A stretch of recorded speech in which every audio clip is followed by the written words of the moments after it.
Hello? Hello?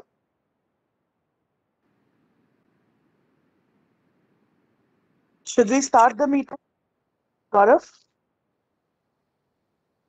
Hello? Good morning, ma'am. Hello? Yeah, good morning, Ashok ji. Yes. Gaurav, are we here? Shall we start? Yeah, yes. So, good afternoon, everyone, and welcome you all to second celebration of International Day for Awareness of Food Safety, Nutrition and Food Wastage. So, जैसा कि आप सबको पता है, आज 29 सितंबर को दूसरी बार विश्व भर में international day for awareness on food wastage मनाया जा रहा है। डिपार्टमेंट ऑफ फूड सेफ्टी की तरफ से आज हम लोग इस वर्कशॉप में एकत्रित हुए हैं। इस वर्कशॉप में हम लोग बहुत ही भाग्यशाली, we feel privileged and honour that our Commissioner Food Safety, Madam Neha Bansal, is here with us and she'll be guiding us. We are very much thankful to the entire department, the food safety officers, the designated officers who have taken this effort to organize this workshop. And last but not the least, we are also thankful to all the food business organizations. आप लोग हमारे जो hotel, restaurant, catering establishment के partners के management की ओर से जो लोग जुड़े हैं, उन सब का भी हम लोग बहुत तहे दिल से स्वागत करते हैं। बिना समय गवाए एक छोटी सी शॉर्ट वीडियो हम देखते हैं फूड सेफ्टी पे, अवेयरनेस पे, और उसके बाद आज के कार्यक्रम की कार्यवाही हम शुरू करते हैं।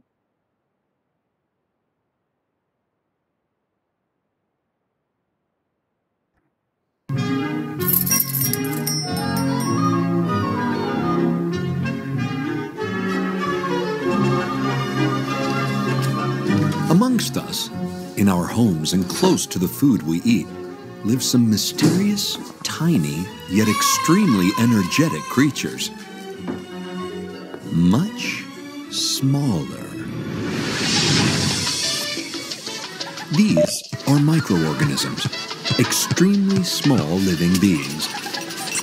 There are 3 different types of microorganisms. The good ones help to produce foods and drinks such as cheese and yogurt, fermented meat, and fermented vegetables. Some other microorganisms are annoying. These are the bad ones. They are responsible for the foul smell, bad taste, and repulsive look of rotting food. But they normally don't cause diseases. But it's the other kinds of microorganisms that we really need to be afraid of. They don't cause food to smell bad, and they don't change the way it looks. They are the dangerous ones, and it's necessary to be very careful with them. These are known as pathogenic microorganisms, and they can cause severe illnesses, such as stomach pains, vomiting, diarrhea, fever, and even death. They're deceitful, invisible, and dangerous. These tiny beings are very, very prolific. To increase in number, they need food, water, time, and warmth. They can multiply very quickly. Fortunately, no matter how strong and frightening these microorganisms are, they are preventable and vulnerable.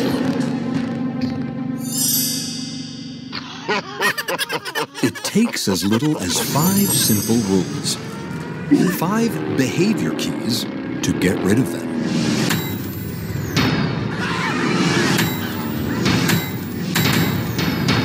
Protect yourself and your family from diseases in the home. The rules are easy to apply. These are your 5 keys to safer food. Keep clean to prevent contamination.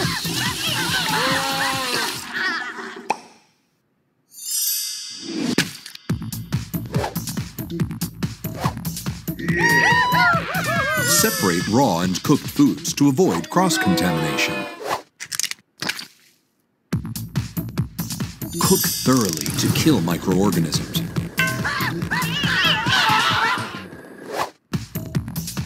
Keep food at safe temperatures, either hot or cold, to prevent bacterial growth.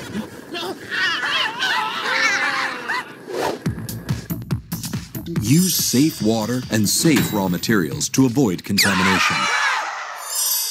Food producers are the ones primarily responsible for the safety of the food you buy. But you can protect yourself and your family from diseases in the home by applying the 5 keys to safer food. Use them. You also have a role to play.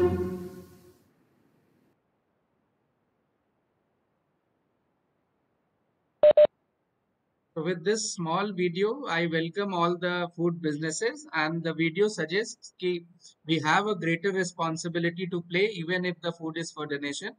Now I would request our Commissioner Madam to please address all the food business operators, and then we may proceed for today's workshop. So ma'am, we would be requesting you to please share your views. Good afternoon, everybody. I will keep it short and sweet. My name is Neha Bansal, and I'm posted as Commissioner of Food Safety. I thank our training partner, Indraprastha Academy, to organize this wonderful webinar sort of discussion with you all. I welcome you all. I very heartily welcome you all, and I'm sure that we can learn from a lot from each other. And it's a very very noble cause. अगर हम जो food donate करते हैं अपना, but then the key is that the food should not be spoiled, even if we are giving it away to some needy person.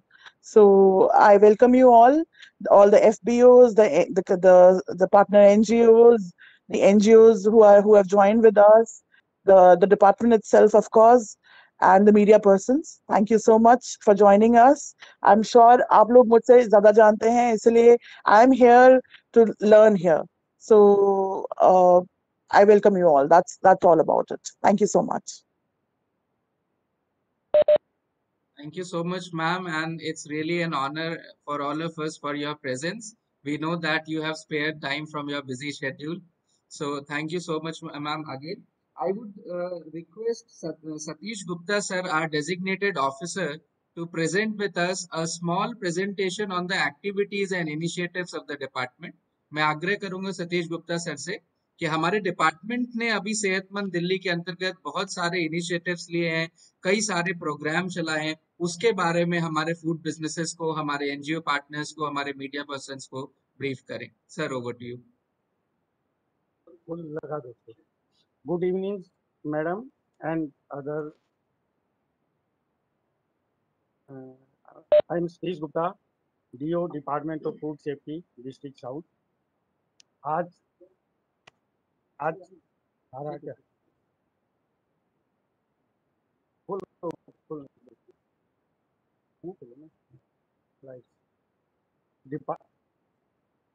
overview of function and achievements of the Department of Food Safety के बात करेंगे.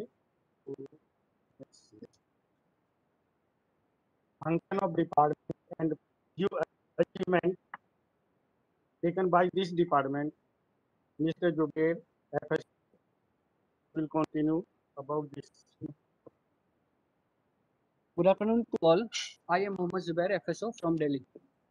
इससे पहले कि हम अपने main topic पे आए फूड वेस्टेज के, मैं डिपार्टमेंट ऑफ फूड सेफ्टी के बारे में थोड़ा सा ब्रीफ ओवरव्यू और फंक्शंस और इसके अचीवमेंट्स क्या इसके बारे में बताना चाहूँगा. तो सबसे पहले जो डिपार्टमेंट इस्टेब्लिश हुआ था वो 1978 में इस्टेब्लिश हुआ था by the name of director of prevention of food adulteration. बाद में इसका 2012 में रीनेम होकर डिपार्टमेंट ऑफ फूड सेफ्टी हो गया. बेसिकली हमारे डिपार्टमेंट का मेन मैंडेट है कि हम पब्लिक को इंश्योर करें कि उन्हें सेफ और होलसम फूड अवेलेबल हो. तो इसके लिए हम क्या करते हैं, we regulate the manufacturing of the food, storage, distribution, sale, import, all that and all the matter connected with the food safety we regulate. तो बेसिकली फूड सेफ्टी के जो मेन स्टेक होल्डर्स आते हैं, फूड लैब्स हैं जो कि food sample test करते हैं, central government as a FSSAI, state government as a food safety department, of course consumers and food business operators.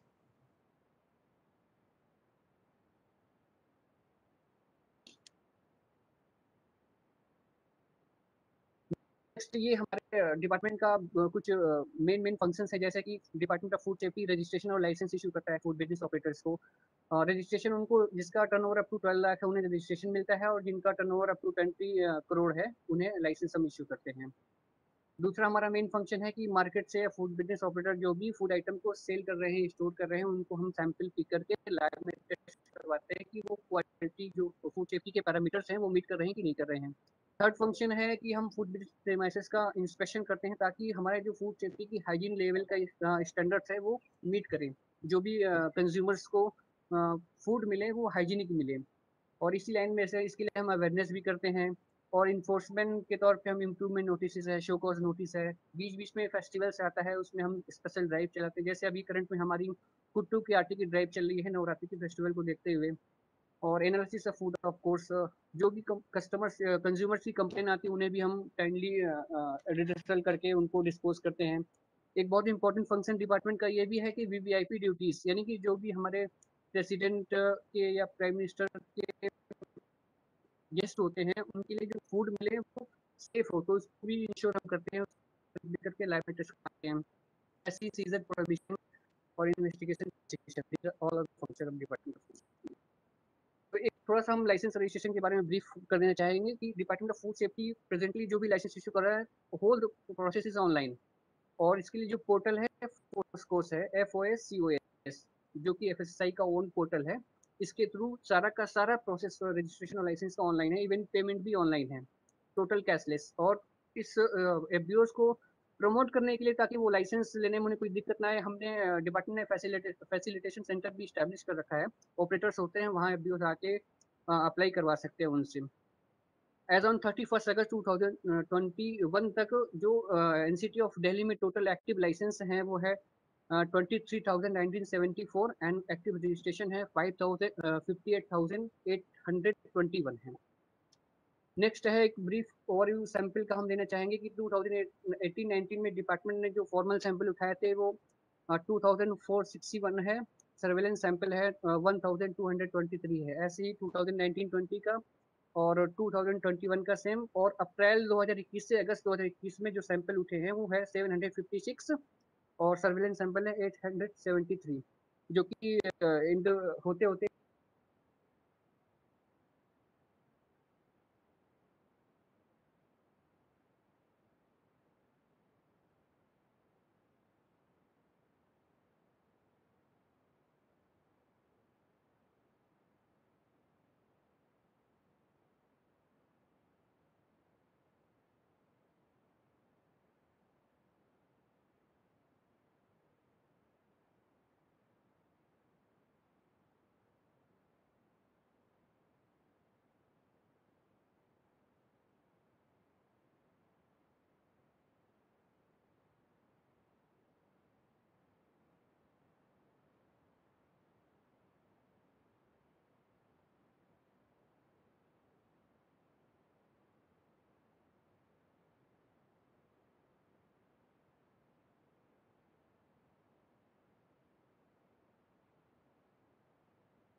इसी तरीके से कि हमने एजुकेशनल इंस्टीट्यूशन में भी अवेयरनेस किया, ताकि जो कंज्यूमर है, स्टूडेंट्स हैं, जो यंग जनरेशन से, उन्हें भी अवेयर हो कि उन्हें क्या खाना है और क्या नहीं खाना है, किस चीज़ को देख के उन्हें अवॉइड करना है। ऑन द स्पॉट घर में कैसे वो अपने ही फूड आइटम को टेस्ट कर सकते हैं, उन्हें ये भी सिखाया गया। दिल्ली यूनिवर्सिटी के बहुत सारे कैंपसेस में हमने टाइम टाइम पे कैंप लगा के उन्हें ऑन द स्पॉट टेस्ट भी करके दिखाए हैं। इसी इसी लाइन में एक्टिविटीज, नेशनल ईट राइट मेला लास्ट ईयर FSSAI ने ऑर्गेनाइज किया था, तो वी हैव पार्टिसिपेटेड। इसके लिए हमने साइक्लोथॉन ऑर्गेनाइज किया था, योगा ऑर्गेनाइज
WebEx कि anemia के Assistant बारे में is बताया कि enabled to anemia के save audio क्या रीजंस है, highlights. anemia को कैसे हम काउंटर कर सकते हैं, तो anemia के लक्षण क्या होते हैं, सारा हमने अवेयरनेस किया है जगह-जगह दिल्ली यूनिवर्सिटी कैंपसेस में और कॉलेजेस में।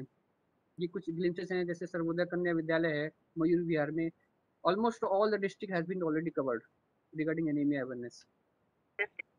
और इससे भी ऊपर जाके हमने जो सोशल वेलफेयर की किचन्स हैं, जहाँ पे डिसेबल लोग रहते हैं या वेलफेयर के पर्पज से किचन्स होती हैं उनको सर्व करने के लिए, वहाँ भी we have reach there, we have aware their food handlers how to maintain the food safety, कैसे हाइजीन लेवल को मेंटेन करना है, वो सारा हमने अवेयरनेस किया है। 2012 में हमने लगभग 12 वेबिनार ऑर्गेनाइज किए, क्योंकि उस टाइम कोविड चल रहा था, तो हमने ऑन द स्पॉट न जाके हमने ऑनलाइन अवेयरनेस प्रोग्राम कंडक्ट किए। इस लाइन में हमने टोटल 12 अवेयरनेस प्रोग्राम कंडक्ट किए थे।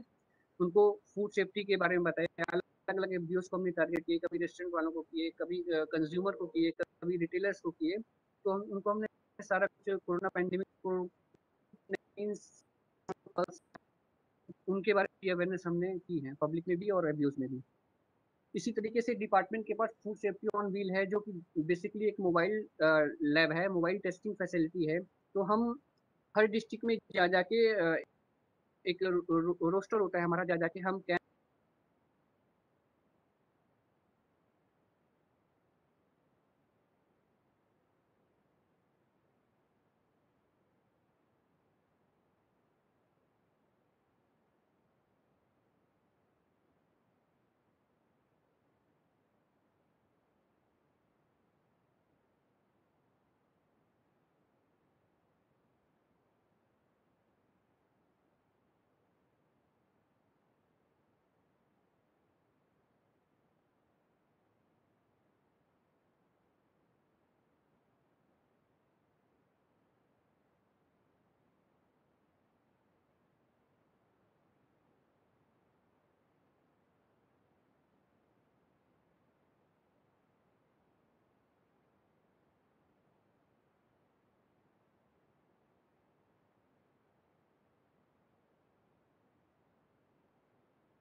You to please uh, have patience. Let me just find out what is wrong with it.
Zubair sir, we are not able to hear you, neither the PPT is moving.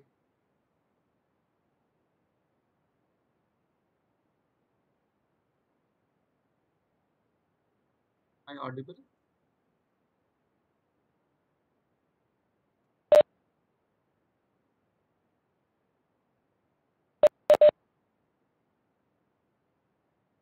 Zubair sir, your screen is stuck and we are not able to hear you.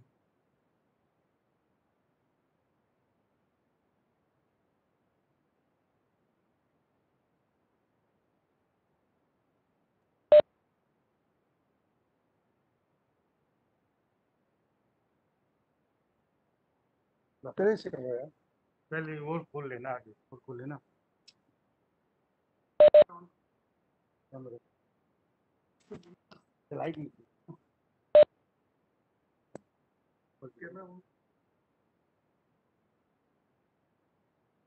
Hello बोलो, आवाज आ रही। गौरव जी, आवाज आ रही है? Yes sir, अभी आ रही है आपकी आवाज। Now you are audible. अच्छा, कौन सी स्लाइड से स्टार्ट करें, क्योंकि मैं हमें पता नहीं कि कहाँ से आवाज नहीं आ रही है। आप इनिशिएटिव्स एक बार FSW जहां बता रहे थे सर, बस वो शेयर कर दें। Okay okay okay, thank you. तो FSW जो है हमारे पास डिपार्टमेंट के पास फूड सेफ्टी ऑन व्हील्स है, जो कि एक तरीके की मोबाइल टेस्टिंग फैसिलिटी है। डिपार्टमेंट क्या करता है कि अलग अलग डिस्ट्रिक्ट्स में इसको डिप्यूट करता है, तो हम वहाँ जाके अपनी वैन ले जाते हैं, वहाँ पे व्यूअर्स को, कंज्यूमर्स को हम बोलते हैं कि आप अपना फूड टेस्ट करा लीजिए, किसी आपको पता चल जाएगा कि आपका फूड सेफ है कि नहीं सेफ है। ये total free of cost facility है जो गवर्नमेंट, इसका सारा खर्च गवर्नमेंट बियर करती है।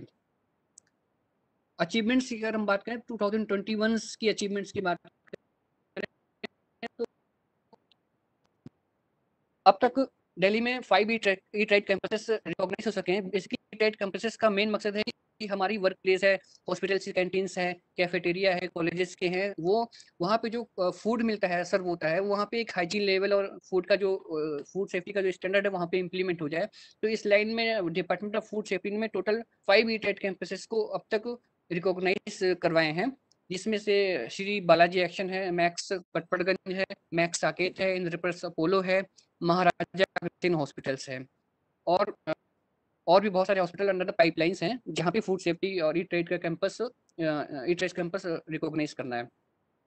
इसी लाइन में हम और आगे बढ़कर भोग की बात करें। Bhog basically Bhog blissful and hygienic offering to the gods, ये एफएसआई का एक इनिशिएटिव है। इसके अंडर में बेसिकली जो रिलीजियस प्लेसेस पे प्रसाद या जो भी खाना सर्व होता है डिवोटीज को, वो अप टू, हालांकि वहाँ का खाना ऑलरेडी सेक्रेट होता है, लेकिन फिर भी एक हाइजीन स्टैंडर्ड वहाँ पे होना हो और वहाँ के वर्कर्स को पता हो कि फूड सेफ्टी को कैसे मेंटेन करना है। तो इस चीज को प्रमोट करने के लिए हमने अब तक 2 मंदिर में, 2 रिलीजियस प्लेसेस में, साई मंदिर नजफगढ़ एंड अक्षरधाम टेम्पल जो ईस्ट में है, वहाँ पे भोग का प्रोजेक्ट इंप्लीमेंट करवाया है, और FSSAI जो कि सेंट्रल गवर्नमेंट की बॉडी है, वहाँ पे भोग को सर्टिफाई किया है। इसी लाइन में दिल्ली के फंक्शन को देखते हुए बेस्ट परफॉर्मिंग स्टेट यूटी का अवार्ड मिला है अंडर द 3 करोड़ पॉपुलेशन में।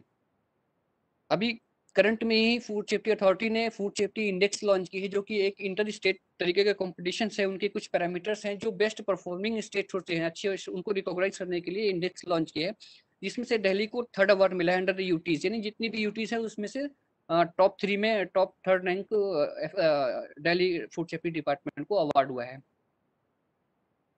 इसी तरीके से एफबीओ जो हमारे छोटे एफबीओ हैं उनको प्रमोट करने के लिए डिपार्टमेंट जगह जगह जाके खुद ही कैंप लगा रहा है। वहाँ पे जाके हम अपना computer all the facility setup करके उनको प्रमोट करते हैं कि आप अपना रजिस्ट्रेशन ले लीजिए, और ऑन द स्पॉट हम उनको साथ का साथ इश्यू कर देते हैं वहाँ पे डॉक्यूमेंट्स स्क्रूटनाइज करने के बाद। तो अब तक टोटल इस साल में इस साल अप्रैल से इस साल तक में हम टोटल 18 कैंप्स ऑर्गेनाइज कर सकते हैं ऑल ओवर दिल्ली में, और मेनी मोर जो है हम ऑर्गेनाइज करेंगे हर महीने। ईच डिस्ट्रिक्ट में कम से कम 2 हो रहे हैं अभी। अगला प्रोजेक्ट जो एक FSSAI का इनिशिएटिव है, clean and fresh fruit and vegetable market, यानी कि जो भी दिल्ली में सब्जी या फल की मंडियां हैं वहाँ पे भी फूड सेफ्टी का स्टैंडर्ड इम्प्लीमेंट हो। इसके लिए टोटल दिल्ली में 5 मंडीज रिकॉग्नाइज की गई हैं। INA में, कोटला मुबारकपुर में, रानी बाग जो कि नॉर्थ वेस्ट दिल्ली में है, छोटी सब्जी मंडी वेस्ट में, और सेंट्रल दिल्ली में घंटाघर सब्जी मंडी है। वहाँ पे भी हमने ये सारे इनिशिएटिव स्टार्ट किए हैं। वहाँ पे प्रोसेस स्टार्ट हो चुका है, लेकिन अभी सर्टिफाई नहीं हुई है। वहाँ पे प्री ऑडिट हो गई है, कहीं पे ट्रेनिंग भी करवा चुके हैं, फाइनल ऑडिट कहीं पे भी हो चुकी है, सर्टिफिकेशन ड्यू है। तो आने वाले टाइम में ये 5 की 5 मंडियाँ दिल्ली में clean and fresh fruit and vegetable market भी रिकॉग्नाइज हो जाएंगी। इसकी कुछ ग्लिम्सेस हैं, जैसे INA की, जनकपुरी की, घंटाघर की, रानी बाग की, ये कुछ उनकी तस्वीरें हैं, आप लोग देख सकते हैं।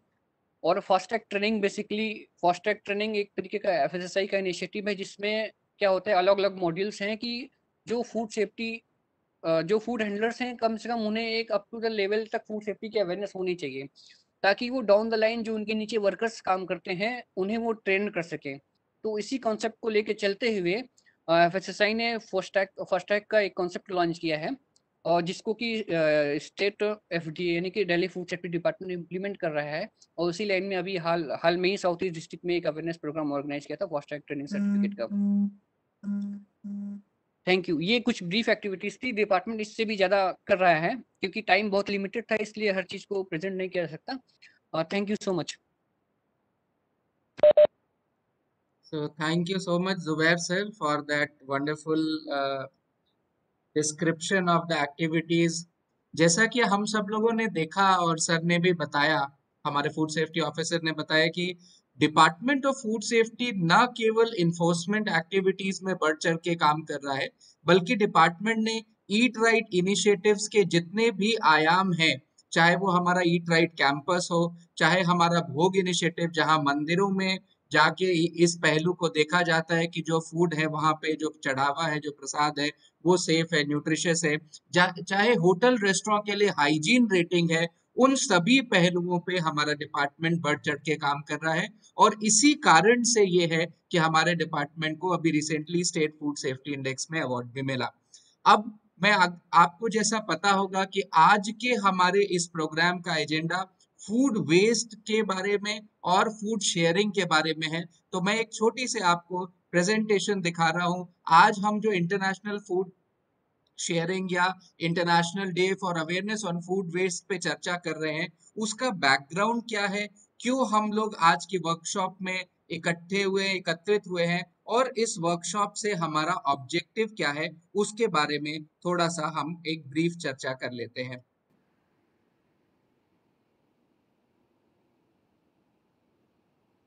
जैसा कि आप सब लोगों ने देखा होगा, आपके सामने एक बहुत बड़ी फिगर लिखी हुई है। अगर आप ध्यान से देखें तो इस फिगर में आपको या इस नंबर में आपको कुछ सुना सुना जाना पहचाना लग रहा होगा। ये नंबर है 130 करोड़। 130 करोड़ सुनते ही आपको किसी हमारे देश के बहुत प्रबुद्ध व्यक्ति का ध्यान आता होगा। बट विडंबना ये है, इस स्लाइड में, इस प्रेजेंटेशन में, ये जो 130 करोड़ है, ये कोई जनसंख्या नहीं है, बल्कि ये 130 करोड़ वो वार्षिक फूड वेस्ट है जो दुनिया भर में होता है। यानी अगर केवल भारत की बात करें तो प्रति व्यक्ति को एक साल में 1 टन खाद्य पदार्थ मिल जाए, पूरे दुनिया भर में इतना फूड वेस्टेज हो रहा है। और इसलिए ये 130 करोड़ टन जो है हम लोगों के लिए एक चिंता का विषय है। और इसी बात को ध्यान में रखते हुए यूनाइटेड नेशंस ने, फूड एंड एग्रीकल्चरल ऑर्गेनाइजेशन ने ये निर्धारित किया, ये निर्णय लिया सन 2019 में कि हम लोग आज 29 सितंबर को हर साल international day for awareness on food wastage की बात करेंगे। इतना ही नहीं, दुनिया भर में जितना खाना बनता है उसका 1/3 खाना व्यर्थ हो जाता है, 1/3 खाना खराब हो जाता है। यानी कहीं ना कहीं हम लोगों ने जितनी सारी मेहनत करी, हम लोगों ने ह्यूमन रिसोर्स लगाया, हम लोगों ने पानी का प्रयोग किया, हम लोगों ने रॉ मटेरियल का प्रयोग किया, वो सारा का सारा पदार्थ खराब हो जाता है। और इतना ही नहीं, जैसा कि आप सबको पता होगा, ये सारी मेहनत करने में बहुत सारा प्रदूषण भी पैदा होता है। तो यानी एक और तो हम पेट भरने के लिए खाना बना रहे हैं, साथ ही साथ हम पूरे देश में, पूरे दुनिया भर के एनवायरनमेंट को भी खराब कर रहे हैं इस खाना बनाने में। इसी बात को ध्यान में रखकर, और ये जो ग्लोबल वार्मिंग, यानी रोज हम लोग देख रहे हैं किस प्रकार का प्रभाव हमारे इस वातावरण पे पड़ा है। अभी तक हम दिल्ली में बारिश देख रहे हैं जो कि शायद पहले कभी नहीं होती थी। इन सभी बदलाव को देखते हुए, इन सभी बदलाव का ध्यान में रखते हुए आज इंटरनेशनल फूड वेस्ट के अवेयरनेस के प्रोग्राम के लिए हम लोग एकत्रित हुए हैं। जिस प्रकार से अभी हम चर्चा कर रहे थे कि फूड वेस्ट ना केवल खाने का वेस्टेज है, बल्कि हमारे सारे रिसोर्सेस का, हमारे पैसे का, हमारे पानी का, सभी हमारे खाद्य पदार्थ का वेस्टेज है। हमारी जमीन जो निरंतर इतने कम या सीमित संसाधन है, उनका वेस्टेज है। यानी अगर हम ये देखें कि जितना हमें नुकसान हो रहा है, वो यदि हम खाना एक साथ रख दें तो वो चाइना के भूभाग से भी बड़ा हो जाता है। इन सभी बातों को ध्यान में रखते हुए हम लोग आज एक जरूरी पहलू पर चर्चा कर रहे हैं। पहला तो फूड वेस्ट और दूसरा फूड लॉस। अगर फूड वेस्ट और फूड लॉस में अंतर की बात करें तो फूड लॉस का साधारणतया अपने प्रोसेसेस में हम लोगों ने जो खाने का नुकसान हो जाता है, चाहे हम लोग ठीक से उस प्रोसेस को, उस खाद्य पदार्थ को हमने ठीक से स्टोर नहीं किया, या ठीक से ट्रांसपोर्ट नहीं किया, या ठीक से प्रोसेस नहीं किया, वो हमारी वैल्यू चेन में खाद्य पदार्थ का जो नुकसान है वो फूड लॉस कहलाता है। लेकिन आज हम उससे भी ज्यादा महत्वपूर्ण विषय पे चर्चा कर रहे हैं, जो कि फूड वेस्ट है, यानी एक ऐसा खाद्य पदार्थ, एक ऐसा खाने का सामान जो कि सामान्यतया किसी भी व्यक्ति को मिल जाता, यदि सही समय पे उस व्यक्ति को पहुंच जाता, यानी उस व्यक्ति की भूख को दूर कर सकता था। तो किस तरीके से हम सहभागी बन सकते हैं इस फूड वेस्ट को कम करने का, उस ओर हम लोग चर्चा करने जा रहे हैं, उस ओर हम लोग बात करने जा रहे हैं। कई सारी छोटी छोटी टिप्स हैं। आज हम लोग उन 9 तरीकों की बात करेंगे जिसके विषय में हम फूड वेस्ट, जिससे हम कम कर सकते हैं। इसके अलावा हम आज चर्चा करने वाले हैं रेगुलेशन पे। आपको ध्यान होगा सन 2019 में food safety standards authority of India यानी FSSAI ने रेगुलेशन लाया। जो भी हमारे स्टेक होल्डर्स है फूड से संबंधित, चाहे हमारे होटल, रेस्टोरेंट, केटरिंग एस्टेब्लिशमेंट हो, हमारे NGO पार्टनर्स हो, उनको रेगुलेट करने के लिए वो रेगुलेशन लाया। यानी अगर हम एक डोनर है, हम खाद्य पदार्थ बांट रहे हैं, लोगों तक पहुंचा रहे हैं, तो निश्चित रूप से एक नोबल कॉज कर रहे हैं। लेकिन कहीं ना कहीं हमारी कुछ जिम्मेदारियां हैं, कुछ ऐसी भी बातें हैं जिनका हमें ध्यान रखना है। तो उन जिम्मेदारियों पे आज हम चर्चा करेंगे। हमारे बीच में बहुत सारे रेस्टोरेंट, बहुत सारे होटल्स वाले, बहुत सारे केटरिंग स्टैब्लिश वाले लोग इकट्ठे हैं। तो क्यों ना उन 9 छोटे छोटे बिंदुओं पे, पहलुओं पे हम बात करें जिन पे हम ये देख सके कि हम फूड वेस्टेज को कम कर सकते हैं। तो क्या एक जिम्मेदार फूड बिजनेस ऑपरेटर के नाते हम ये देख सकते हैं कि जो हम पोर्शन सर्व कर रहे हैं, क्या वॉलंटरी हम अपने कस्टमर से पूछ सकते हैं कि क्या हम आपको इससे छोटा पोर्शन या इससे छोटी सर्विंग प्रेजेंट करें, या हम उनमें ये अवेयरनेस प्रेजेंट करें। जैसे कई सारे होटल रेस्टोरेंट हमारे दिल्ली के हैं जो 2 अलग अलग पोर्शंस प्रेजेंट करते हैं हर डिश का, कि अगर आपको कढ़ाई पनीर लेनी है, आपको पनीर बटर मसाला लेना है, हाफ प्लेट भी है, फुल प्लेट भी है। हमें पता है हमारी इकॉनमी, हमारे खाना बनाने में जो खर्चा है, हो सकता है कहीं ना कहीं हमें इस बात से रोकती हो कि हम छोटे पोर्शन सर्व करें। लेकिन एक जिम्मेदार फूड बिजनेस ऑपरेटर होते हुए हमें इस ओर भी धीरे धीरे बढ़ना है कि हम अपने फूड सर्विंग के पोर्शंस को कैसे कम कर सके, यानी वॉलेंटरी हम ऑफर अपने ग्राहकों के लिए कर सके। दूसरी बात, हम क्या अपने ग्राहकों को, हम अपने कस्टमर को इस ओर भी अवेयरनेस कर सकते हैं। क्या हम एक डिस्प्ले बोर्ड के माध्यम से, एक पोस्टर के माध्यम से इस ओर उनमें अवेयरनेस पैदा कर सकते हैं कि यदि कोई खाद्य पदार्थ आपकी प्लेट में बचा रह गया है तो कोई संकोच की आवश्यकता नहीं है, कोई झिझक की आवश्यकता नहीं है, बल्कि हम बड़ा ही सहर्ष वो खाद्य पदार्थ आपको पैक करके देने को तैयार हैं। तो वो खाद्य पदार्थ दोबारा कभी प्रयोग हो जाएगा या किसी जरूरतमंद के काम आ जाएगा। जब हम रॉ मटेरियल परचेज करते हैं, एक तीसरा महत्वपूर्ण बिंदु जिसकी हम रेगुलेशन में भी चर्चा करेंगे और जिसपे आज हम प्लेज और प्रण भी लेने वाले हैं, कि जब हम रॉ मटेरियल परचेज करते हैं तो निश्चित रूप से हम फूड सेफ्टी के आयाम में उस रॉ मटेरियल की शेल्फ लाइफ पे चर्चा करते हैं, उसकी शेल्फ लाइफ का ध्यान रखते हैं, प्राइमरी शेल्फ लाइफ और सेकेंडरी शेल्फ लाइफ का ध्यान रखते हैं। क्या ऐसा हो सकता है कि जो खाद्य पदार्थ अभी हमारे प्रयोग में नहीं है और उसकी शेल्फ लाइफ बची है, क्या हम उस खाद्य पदार्थ को उनसे शेयर कर सकें जिनको उस खाद्य पदार्थ की जरूरत है।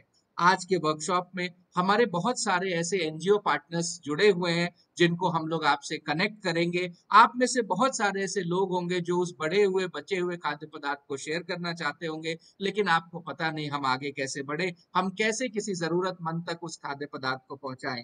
तो आज की वर्कशॉप में, आज की कार्यशाला में हम ऐसे NGO पार्टनर्स को भी आपके साथ कनेक्ट करेंगे जिनके साथ आप रॉ मटेरियल भी शेयर कर सकते हैं, और कुक्ड फूड अगर वो ऐसी अवस्था में है जिससे किसी के स्वास्थ्य को नुकसान नहीं पहुंच रहा हो, जो कि अभी खाया जा सकता हो, उसको भी शेयर कर सके।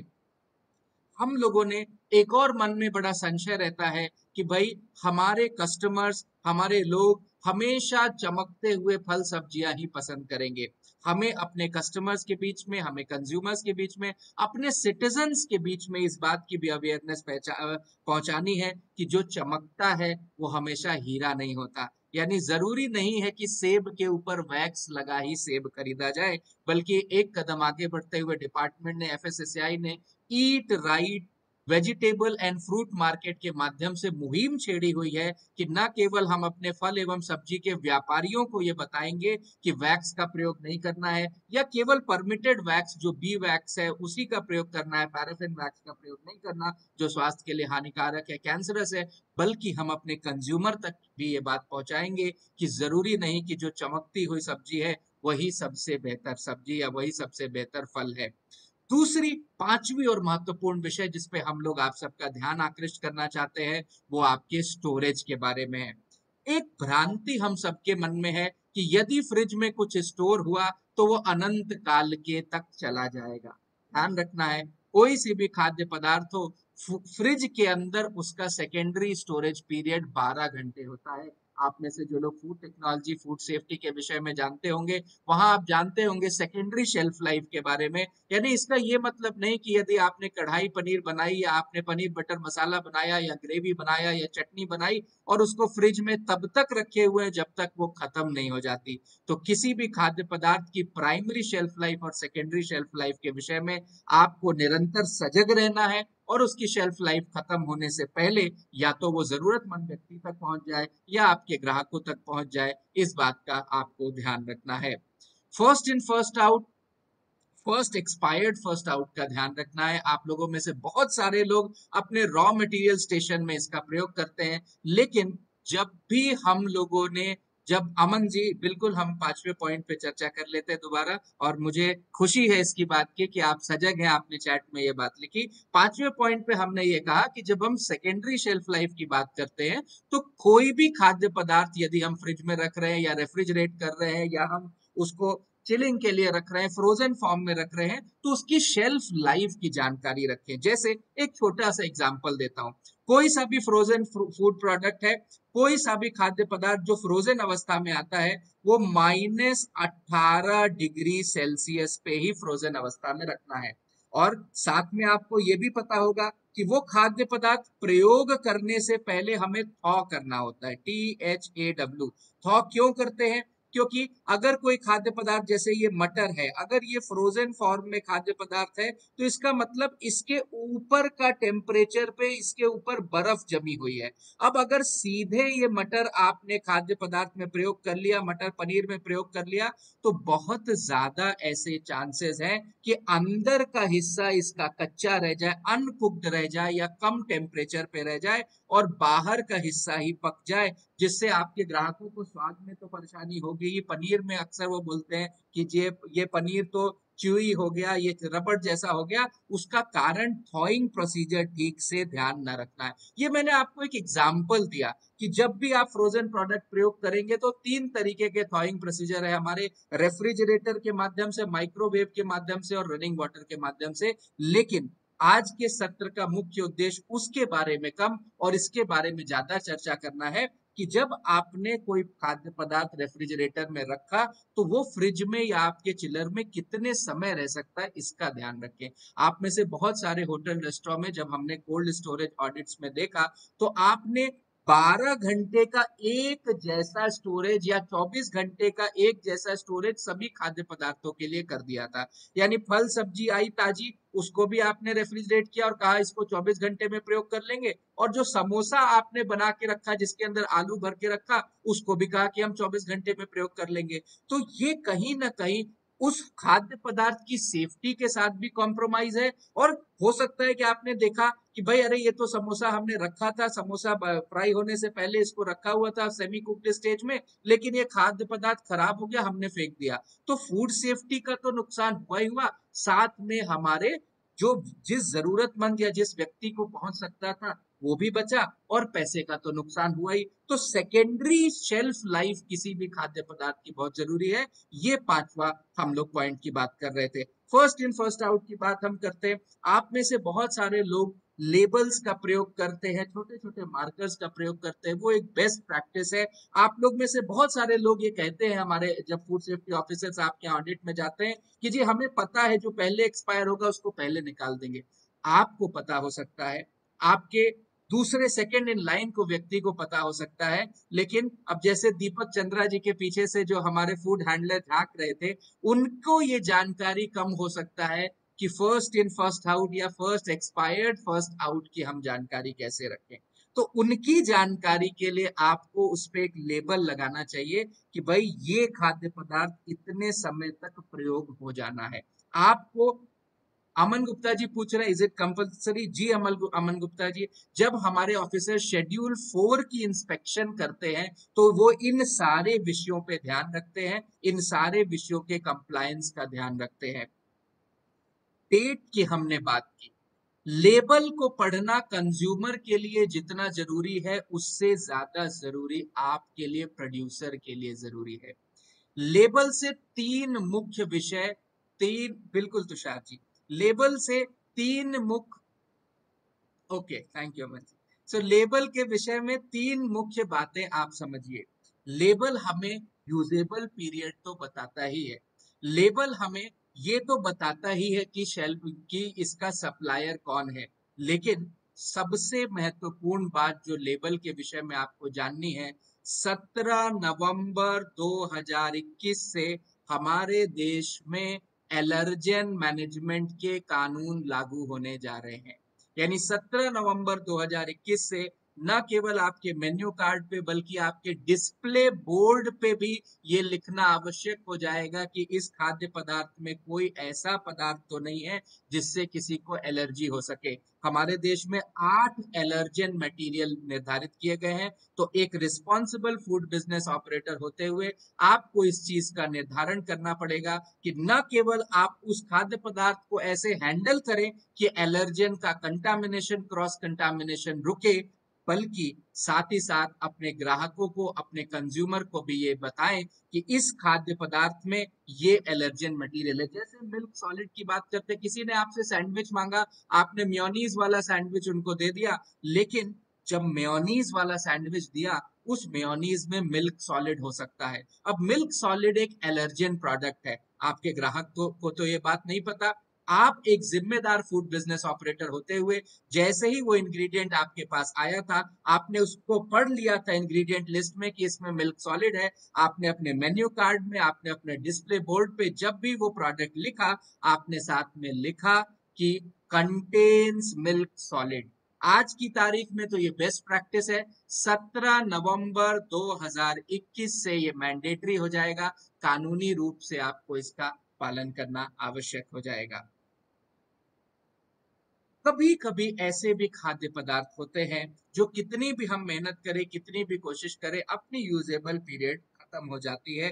यानी जो खाद्य पदार्थ को हमने ना तो अपने ग्राहकों को दे पाए, ना हम फूड सरप्लस डोनेशन एजेंसीज को दे पाए, और जिसकी वजह से वो खाद्य पदार्थ किसी जरूरतमंद वाले व्यक्ति तक नहीं पहुंच पाया। ऐसे खाद्य पदार्थ का भी आपको ध्यान रखना है, क्योंकि हम एक जिम्मेदार नागरिक हैं, हम अपने पर्यावरण का भी ध्यान रखते हैं, तो ऐसे खाद्य पदार्थ नाली में न जाएं, ऐसे खाद्य पदार्थ कूड़े में न जाएं, बल्कि ये ध्यान रखें कि क्या इन खाद्य पदार्थों को हम कंपोस्टिंग के लिए प्रयोग कर सकते हैं, इनकी रिसाइकलिंग हो सकती है, किसी ऐसे पदार्थ में प्रयोग कर सकते हैं जो हम सब के लिए, हमारे पर्यावरण के लिए नुकसानदायक ना हो। आखिरी, last but not the least, 9वां पॉइंट जिसके विषय में आज हम सब लोग एकत्रित हुए हैं, जिसमें आज हम लोग पोर्टल पे भी बात करेंगे। FSSAI ने शेयर फूड नाम का पोर्टल बनाया है, कल उसका हमारे सीईओ के माध्यम से, सीईओ FSSAI के माध्यम से लॉन्च है। तो उस पोर्टल पे आप सबको रजिस्टर होना है। उस पोर्टल पे बड़ा ही सरल प्रोसेस है, अपने मोबाइल नंबर से आप उस पोर्टल पे रजिस्टर हो जाएंगे और एक टोल फ्री नंबर आपको दे दिया जाएगा। जैसे ही आपको लगता है आपके होटल में, रेस्टोरेंट में, किचन में, केटरिंग एस्टेब्लिशमेंट में ऐसा खाद्य पदार्थ है जो खराब नहीं हुआ है, जिसकी यूजेबल पीरियड बाकी है, आप टोल फ्री नंबर पे कॉल करें, आपको मैसेज आ जाएगा उस नंबर पे कॉल करते ही कि फला फूड डोनेशन एजेंसी आपके यहाँ से इतने बजे खाद्य पदार्थ कलेक्ट करने आ रही है। तो इन विषयों को ध्यान में रखना है, इन बातों को आपको मन में रखना है और आपको रजिस्टर करना है उस पोर्टल पे। कैसे रजिस्टर करना है, वो रजिस्ट्रेशन आज इस वर्कशॉप में, इस कार्यशाला में हम आपसे बात करेंगे। इसी के साथ मैं आपका इसी के साथ मैं आपका इंट्रोडक्शन हमारे 2 एनजीओ पार्टनर्स से करना चाहता हूं।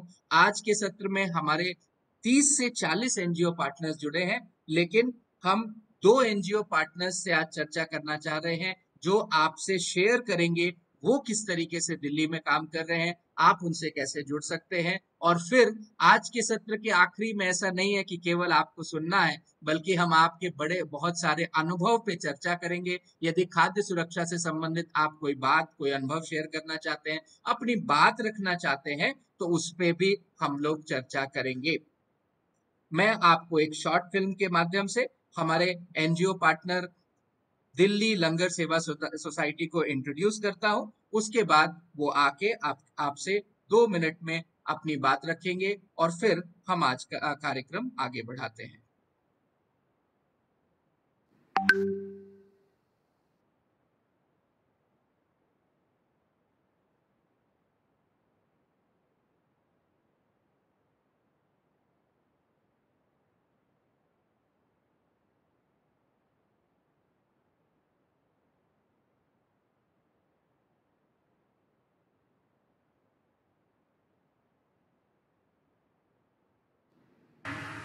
लॉकडाउन के दौरान कोरोना को हराने में पूरा हिंदुस्तान एकजुट है।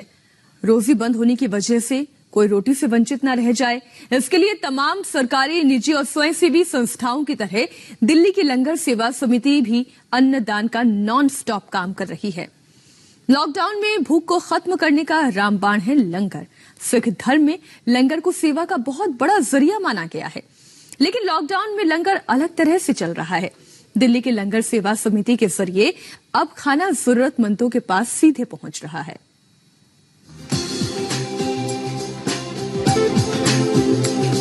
सारे ये मेहनत कर रहे हैं कि दिल्ली में कोई भी ऐसा सदस्य भूखा ना सोए और उसको रोटी मिले।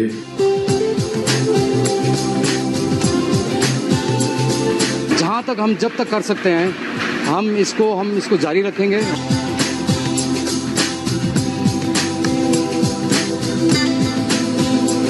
खाना वाना सब यही? हाँ, सब मिलता है।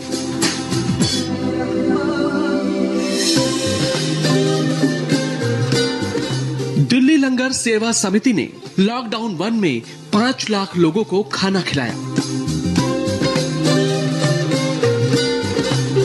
और अब लॉकडाउन 2 में भी दिल्ली लंगर सेवा समिति ने 5 लाख लोगों को खाना खिलाने का लक्ष्य रखा है। ये पावन लक्ष्य भूखे और जरूरतमंद लोगों की भूख मिटाने का है। दिल्ली लंगर सेवा समिति के ट्रस्टी गुरविंदर सिंह ढींगरा ने अपने साथ कई कैटरर्स को जोड़ा है ताकि ये काम आसान हो जाए।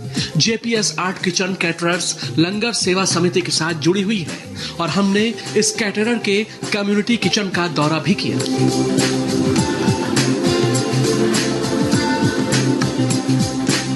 3 मई तक ये लॉकडाउन जो है वो चलता रहेगा। इस वक्त हम एक ऐसे ही कम्युनिटी किचन में खड़े हुए हैं। दिल्ली लंगर सेवा द्वारा ये चलाया जा रहा है। देख सकते हैं कि दाल वो यहाँ पर बन रही है, दाल चावल। हालांकि मेन्यू जो है वो रोज चेंज होता रहता है। जेपीएस केटरर्स जो जिस किचन में हम खड़े हैं, इनकी ये उसके मैनेजिंग डायरेक्टर हैं। पुनीत से बात करेंगे और समझेंगे कि कहाँ से और कब इन्होंने ये शुरू किया। पुनीत, ये बताइए कि कितने दिनों से आपका ये किचन काम कर रहा है? मेरा ये किचन कोविड एनसीएलटी डिपार्टमेंट है किचन भूख का इलाज कर रही है। इस लंगर में हर रोज 25,000 से ज्यादा लोगों का खाना तैयार हो रहा है।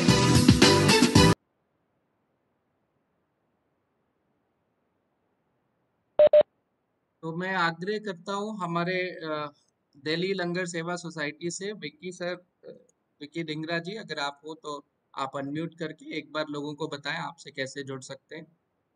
वीर जी, साथ ही हमारे साथ दिल्ली रोटी बैंक से रत्ना मैम भी जुड़ी हुई हैं। तो अगर विकी सर हमसे ना जुड़ पा रहे हो तो रत्ना मैम आप थोड़ा सा शेयर करें, आप किस प्रकार दिल्ली में काम कर रही हैं और हमारा डिपार्टमेंट और हमारे जो होटल रेस्टोरेंट, हमारे फूड बिजनेसेस किस तरीके से आपको आपके साथ जुड़ सकते हैं, आपको सपोर्ट कर सकते हैं।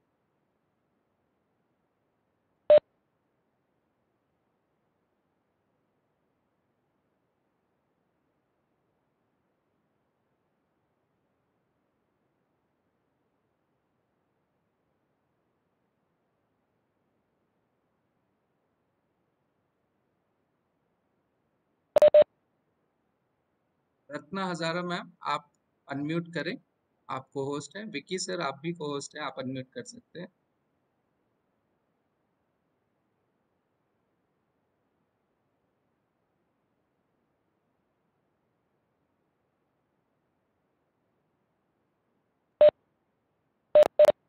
ठीक है, तो वीडियो के माध्यम से ही हमें काफी जानकारी हो गई है कि किस प्रकार का काम हमारे एनजीओज दिल्ली में कर रहे हैं। मैं आप सबको ये आश्वस्त करना चाहता हूं कि डिपार्टमेंट ऑफ फूड सेफ्टी से आपको कहीं भी घबराने की आवश्यकता नहीं है, बल्कि डिपार्टमेंट ऑफ फूड सेफ्टी और आपका उद्देश्य एक ही है कि जरूरतमंद को खाना मिल सके, सही समय पे खाना मिल सके, और आप उस खाने को वेस्ट होने से बचा सके। हम लोगों ने, आपको ध्यान होगा, जब हम खाद्य पदार्थ की बात करते हैं तो साथ ही साथ हम सबके फूड एस्टेब्लिशमेंट में एक बहुत ही जरूरी आयाम है ऑयल का। दिल्ली सरकार, डिपार्टमेंट ऑफ फूड सेफ्टी और एफएसएसएआई हमारा रीपर्पज यूज्ड कुकिंग ऑयल यानी रूको इनिशिएटिव चला रहा है, रूको इनिशिएटिव का कार्यान्वयन कर रहा है। रूको इनिशिएटिव के माध्यम से हम लोग 3 विषयों पर ध्यान देते हैं। सबसे पहला कि हम ऑयल का टॉप अप ना करें, यानी अगर आपने एक बार फ्राइंग पैन में तेल लिया प्रयोग करने के लिए, तो एक आदत हम लोगों ने रेस्टोरेंट होटल्स में देखी है, जैसे ही वो तेल कम होने लगता है ऊपर से ऑयल टॉप अप कर देते हैं। आप सबको ध्यान रखना है, इस तरीके का ऑयल हम सबके लिए बड़ा ही परेशानी वाला है। इस तरीके का ऑयल कार्डियोवैस्कुलर डिजीज, इस तरीके का oil liver disease, kidney disease पैदा करता है, और हम कभी भी ये नहीं चाहेंगे कि हम अपने ग्राहकों को ऐसा खाना दे जो उनके स्वास्थ्य के लिए हानिकारक हो जाए। तो पहला तो कसम हमें ये खानी है कि हमें ऑयल टॉप अप नहीं करना है अपने एस्टेब्लिशमेंट में। दूसरी थोड़ी सी साइंटिफिक, थोड़ी सी टेक्नोलॉजी की बात कर लेते हैं। एफएसएसएआई ने हर ऑयल जो हमारे खाद्य एडिबल ऑयल जो प्रयोग होता है उसके लिए टोटल पोलर कंपाउंड यानी टीपीसी निर्धारित कर रखा है।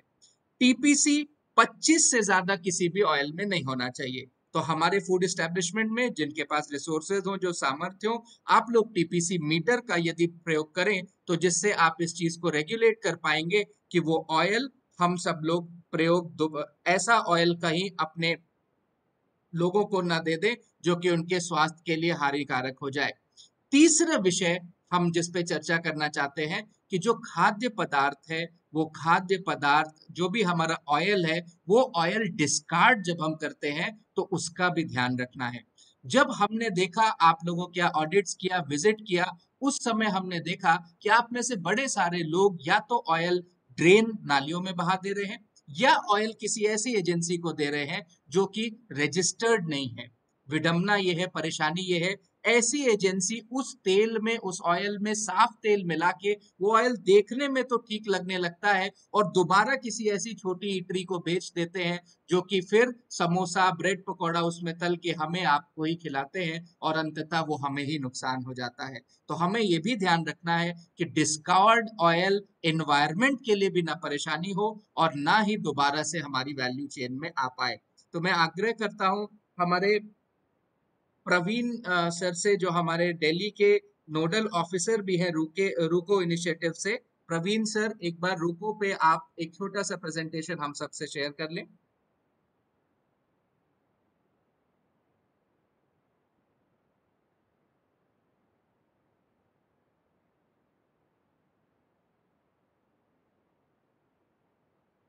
प्रवीण सर, आप अनम्यूट कर सकते हैं। आपके लिए प्रेजेंटेशन मैं चला देता हूं क्योंकि प्रेजेंटेशन का थोड़ा सा डिपार्टमेंट के ऑफिस से इशू हो रहा है। प्रवीण सर, आप अनम्यूट कर लें।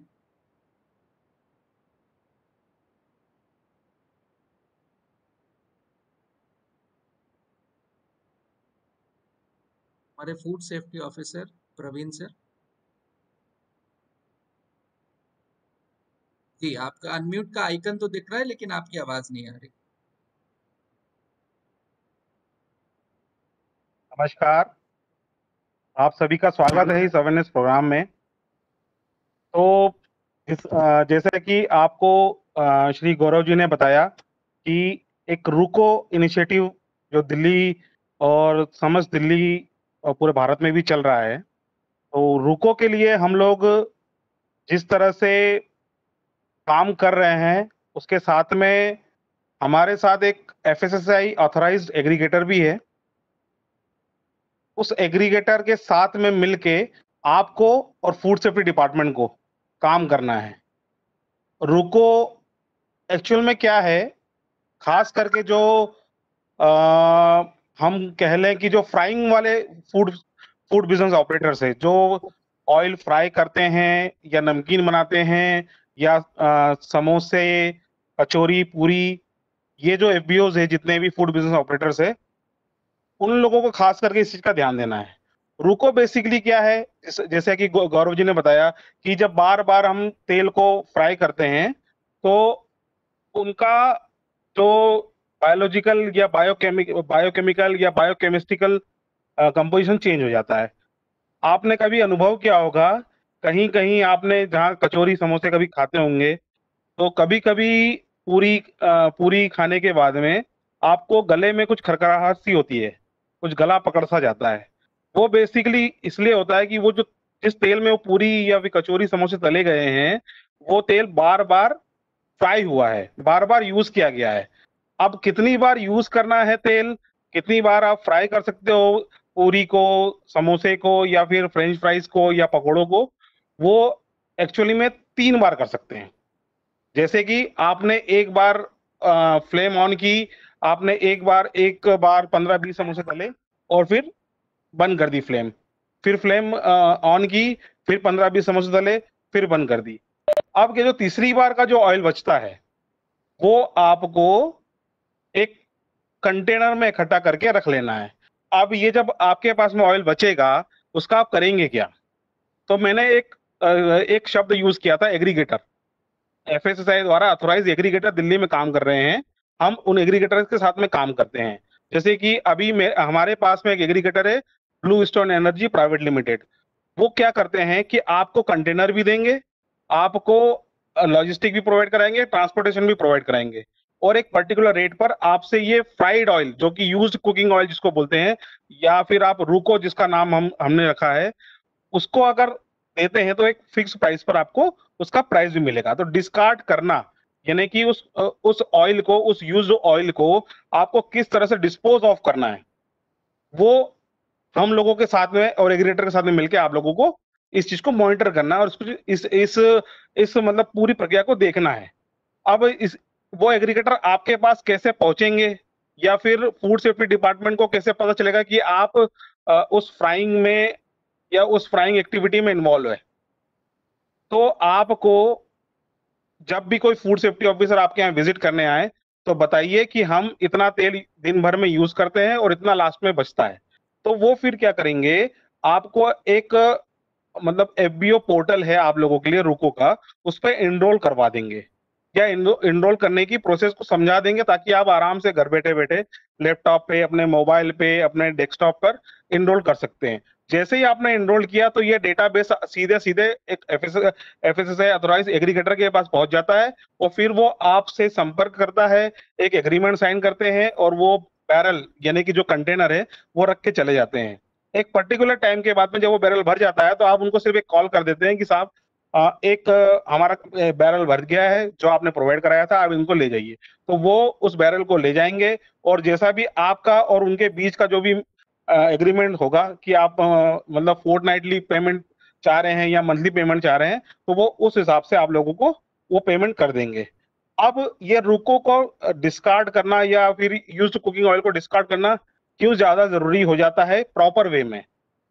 देखिए, जैसे कि आपको गौरव जी ने बताया कि टोटल पोलर कंपाउंड जब तेल ज्यादा बार फ्राई होता है या ज्यादा बार गर्म किया जाता है, तो टोटल पोलर कंपाउंड 25% से बढ़ जाता है।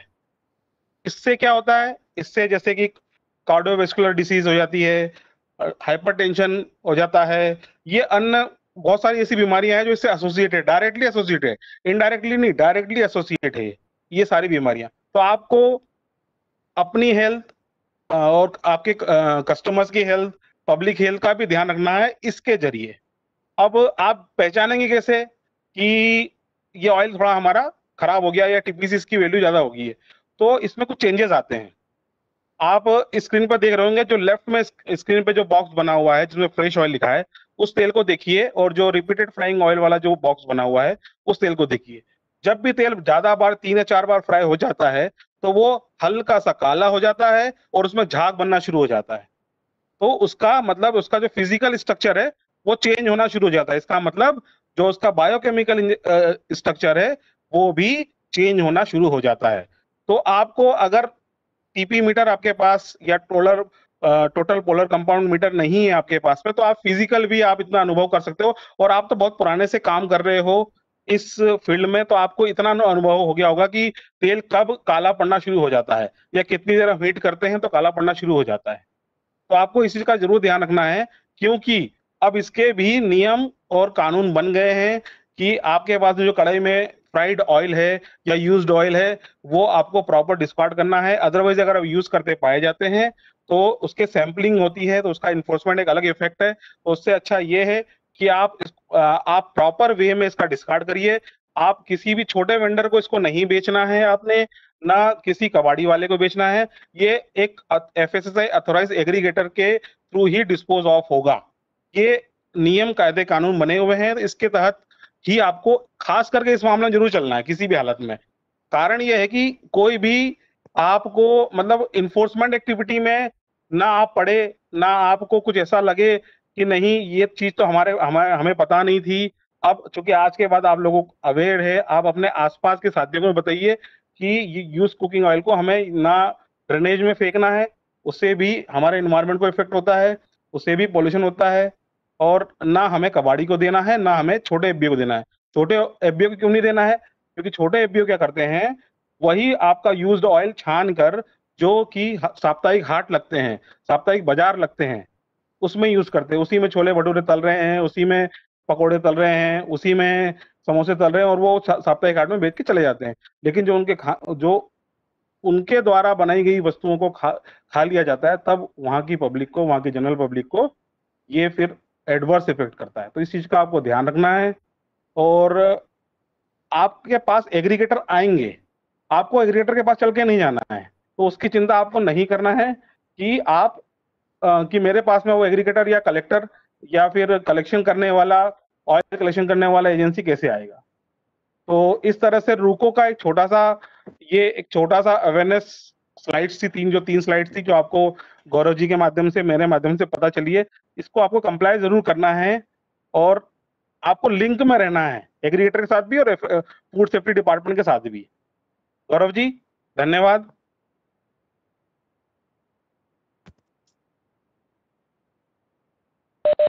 Thank you sir for that wonderful information.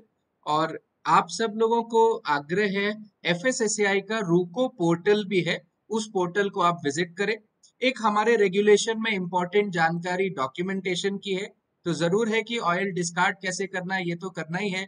लेकिन हमारे प्रवीण सर, हमारे फूड सेफ्टी ऑफिसर्स, हमारे डेजिग्नेटेड ऑफिसर्स जब भी आपके संस्थान में, आपके प्रांगण में, आपके व्यवसाय में आते हैं, तो वो ऑयल डिस्कार्ड का डॉक्यूमेंटेशन भी देखना चाहेंगे, क्योंकि कानूनी रूप से भी ऐसा डॉक्यूमेंटेशन बना रखना जरूरी है। तो इसको 3 महत्वपूर्ण पहलुओं पे आपको डॉक्यूमेंटेशन रखना है।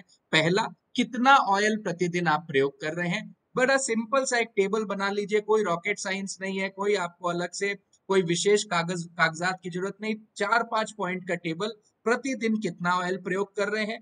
दूसरा, उस प्रयोग किए हुए ऑयल से उस दिन के अंत में कितना ऑयल बचा।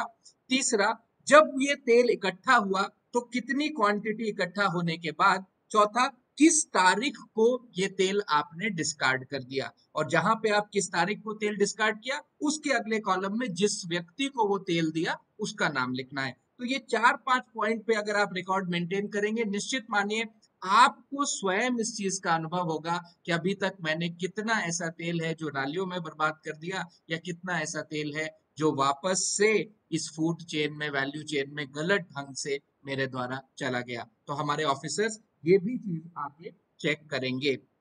हमारे जो है दिल्ली रोटी बैंक से रत्ना हजारा मैम हैं हमारे साथ में। मैम से आग्रह करता हूँ अनम्यूट करके अपने अनुभव साझा करें। आप ये भी साझा करें यदि आप कोई चैलेंज दिल्ली में देखती हो काम करने में। हमारा भरसक प्रयास रहेगा कि आपको चैलेंज ना आए और हमारे फूड बिजनेसेस भी आपको कैसे सपोर्ट कर सकते हैं, इस पे आप बात करें मैम। Good afternoon everybody. ये हमारा फूड चैलेंजिंग जो प्रोग्राम था, ये हमारा काफ़ी पहले से 26 स्टेट्स में हमारा चल रहा था और चल रहा है अभी। एंड मोर ओवर हमने पैंडेमिक टाइम में हमारे सारे स्टेट्स में ये फूडिंग का सब जो जितने गरीब हैं, अंडर प्रिविलेज लोग हैं, उन लोग को हम लोग ने फूड प्रोवाइड करवाया है। और हमारा यही मोटिव रहा है कि कोई भूखा ना सोए कोई अपना। हमेशा इस मोटिव के साथ हम लोग चले हैं और फ्रेश उसी दिन फूड बनता है। हमारी अपनी टीम है जो उस पे वर्क करती है और जहाँ भी फूड बनता है वो पूरा हमारा चेक होता है।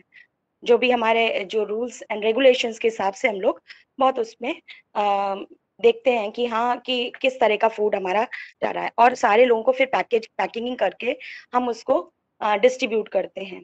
अलग अलग जगह जाके हमारे जो मेंबर्स हैं उनको अलग अलग जगह डिपार्टमेंट्स में भेज दिया जाता है और उन लोग अलग अलग जगह से वो फूड डिस्ट्रीब्यूशन होता है। और कई बार कई चीज़ों में भी हमें देखा है कि कि फूड का कुछ प्रॉब्लम आता है। कभी कभी ऐसे होते हैं कि लोग भी उसको बहुत गंदे तरीके से लेते हैं, लेकिन उसको हम लोग बताते हैं कि किस हाइजीनिक वे में हम लोग उनको खाना है, किस तरह आपको लेना है, क्योंकि वो भी अंडर प्रिविलेज लोग हैं, उनको पता नहीं होता है। तो हैंड वॉश करवा के सैनिटाइज करके अच्छे से हम लोग प्रोवाइड करते हैं। Okay sir, that's all.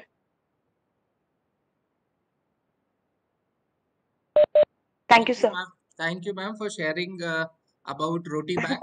Now we have come to a very, very important section of today's workshop. आज की कार्यशाला के एक बड़े महत्वपूर्ण हिस्से में आ गए हैं। आप लोगों में से बहुत सारे लोग चैट में बहुत सारी बातें लिख रहे हैं। जैसे हमारे बशीर साहब ने लिखा, क्या हम ऑयल क्लीनिंग मशीन का प्रयोग करें। हमारे कई लोगों ने लिखा, क्या 5-6 बार ऑयल का हम जो है प्रयोग कर सकते हैं। देखिए, इंटेंट समझिए हमारे कानून की, हमारे रेगुलेशन की। इंटेंट ये है कि तेल, खराब तेल या टोटल पोलर कंपाउंड 25 से ज्यादा हमारे ग्राहकों को या हमारे कंज्यूमर्स को, एंड यूजर्स को ना मिले। आप स्वयं सोच के देखिए, क्या आपको लगता है ऑयल क्लीनिंग मशीन का प्रयोग करने पे जो इंटेंट है वो इंटैक्ट रह गया? बिल्कुल नहीं। ऑयल क्लीनिंग का मतलब तो कहीं ना कहीं आप धोखा दे रहे हैं अपने आप को भी और अपने ग्राहक को भी, पहला। दूसरा, हमारा लॉ को भी कंप्लाई नहीं कर रहे। हमारे लॉ में ये लिखा जरूर है कि 3 से ज्यादा बार नहीं प्रयोग करें, लेकिन एक बार में ही अगर आपको तेल का स्वरूप ऐसा दिखने लगे कि वो ऑक्सीडाइज हो रहा है और हमारे ग्राहकों के लिए परेशानी हो सकती है, एक बार से ज्यादा भी ना प्रयोग करें। हम व्यापार तो इसलिए तो कर रहे हैं कि अच्छे से अच्छा खाना खिलाए, इसलिए थोड़ी कि इतनी महंगी मशीन लगा के तेल क्लीन कर देंगे। दूसरा, अभी मैं, अच्छा ये चैट था इसलिए मैंने तुरंत इस चैट का जवाब दे दिया। अब मैं आपको उस रेगुलेशन के बारे में चर्चा करने जा रहा हूं जिस रेगुलेशन से हम सब बंधे हुए हैं।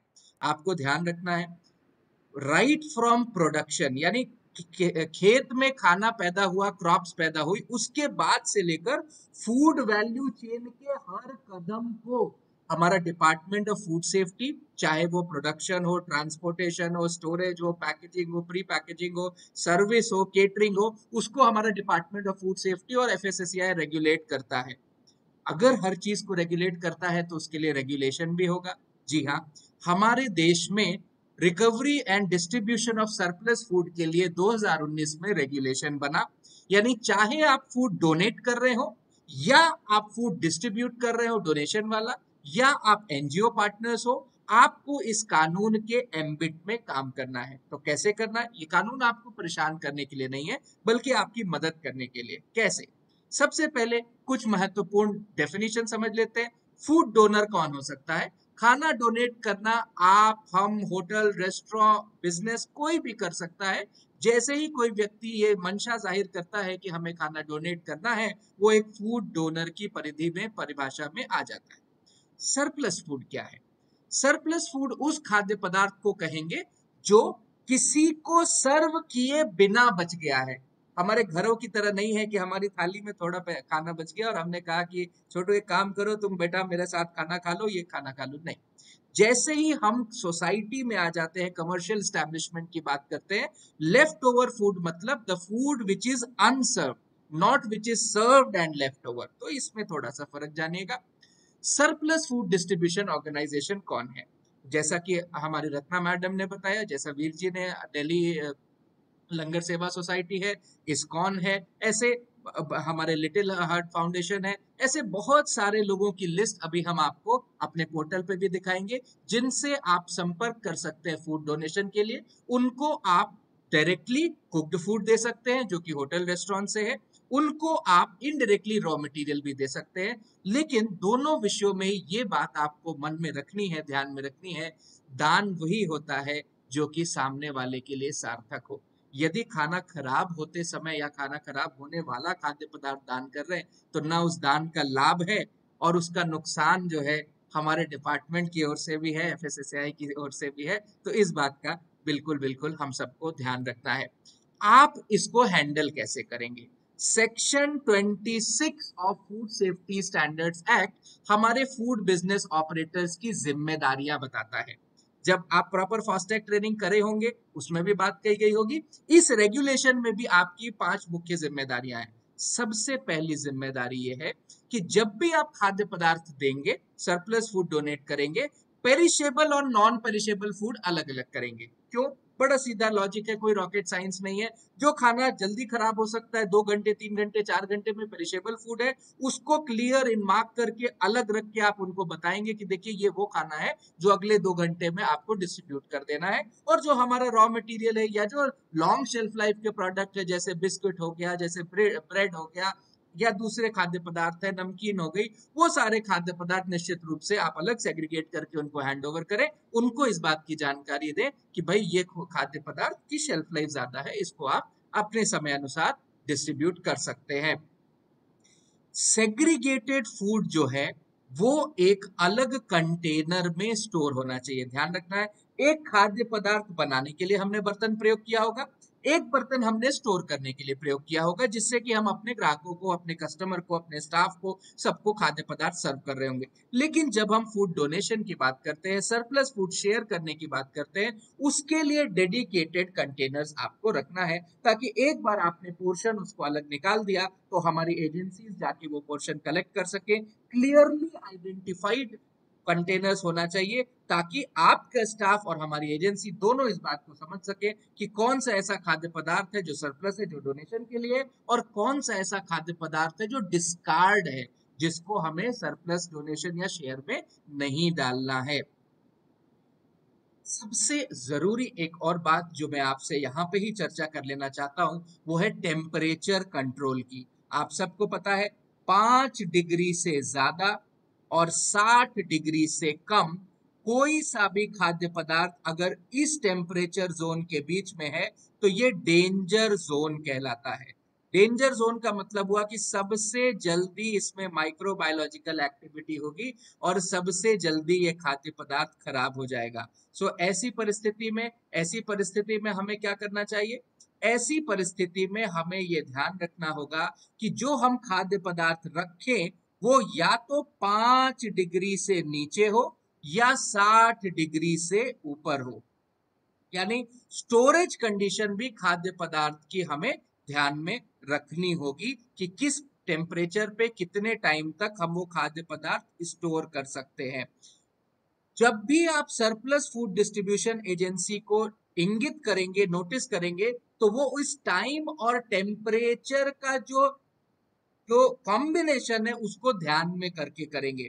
जैसे मैं एक बड़ी सरल बात आपसे कहता हूं, अगर कोई खाद्य पदार्थ हॉट स्टोरेज या हॉट होल्डिंग पे नहीं है, यानी 60 डिग्री से ऊपर नहीं स्टोर किया गया है, 5 डिग्री से नीचे स्टोर नहीं किया गया है, जो सामान्यतया जिसको हम लोग कुक्ड फूड कहते हैं, तो ऐसा खाद्य पदार्थ बनने के 2 घंटे के अंदर कंज्यूम हो जाना चाहिए।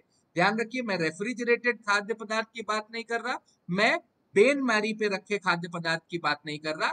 जो रूम टेम्परेचर पे खाद्य पदार्थ रखा गया है वो 2 घंटे के अंदर कंज्यूम कर लेना चाहिए। अदरवाइज वो स्वास्थ्य के लिए हानिकारक है और उसमें माइक्रोबायोलॉजिकल एक्टिविटी और विभिन्न प्रकार के फूड पॉइजनिंग से संबंधित परेशानियां हो सकती हैं। लेकिन सामान्यतया ये 2 घंटे का समय तो बड़ा कम है, इतना तो हम अपने रेस्टोरेंट में भी फॉलो नहीं कर पाते। तो क्या ध्यान रखना है, या तो 2 घंटे के अंदर रूम टेम्परेचर पे रखा खाद्य पदार्थ कंज्यूम कर ले, या 2 घंटे के बाद एक बार वो खाद्य पदार्थ को रीहीट किया जा सकता है, गर्म किया जा सकता है, कम से कम 70 डिग्री सेल्सियस टेम्परेचर से ऊपर। टेम्परेचर कैसे ध्यान देंगे, हम लोग रिकमेंड करते हैं कि आपके पास में एक प्रोब थर्मामीटर होना चाहिए, लेकिन अगर नहीं भी है तो जब तक वो खाद्य पदार्थ उबलने ना लगे तब तक के लिए आपको 70 डिग्री पे उसको गर्म करना है। एक बार रीहीट कर दिया तो फिर खाद्य पदार्थ की जिंदगी कितनी हो गई, खाद्य पदार्थ की जिंदगी 4 घंटे और हो गई।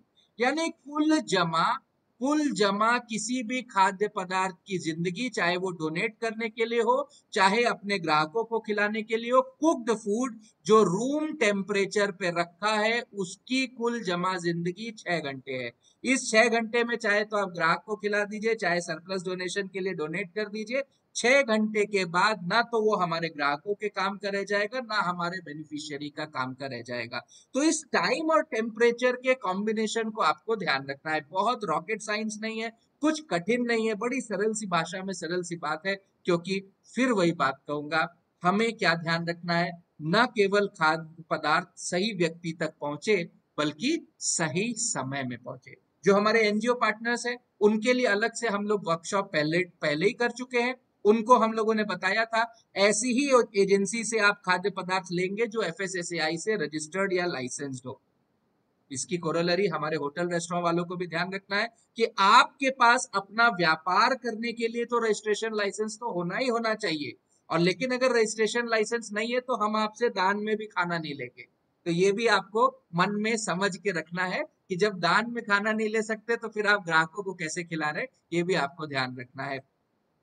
हमारी एजेंसीज भी जो है, हमारी एनजीओ एजेंसीज जो है वो भी रजिस्ट्रेशन लाइसेंसेस की परिधि में आती है, तो उनसे हम लोगों ने पहले ही आग्रह किया है वो खुद भी लाइसेंस और रजिस्ट्रेशन ले रहे हैं ताकि वो दिल्ली में काम कर सके। शेड्यूल 4 की कंप्लायंस, जैसे आप लोग साफ सफाई की बात हम लोग पहले कर रहे थे, रेफ्रिजरेशन की बात कर रहे थे, फर्स्ट इन फर्स्ट आउट की बात कर रहे थे, ये सारी बातें शेड्यूल 4 के कंप्लायंस में आती है। ये आपको भी ध्यान रखना है और हमारी food surplus food distribution agencies को भी ध्यान रखना है।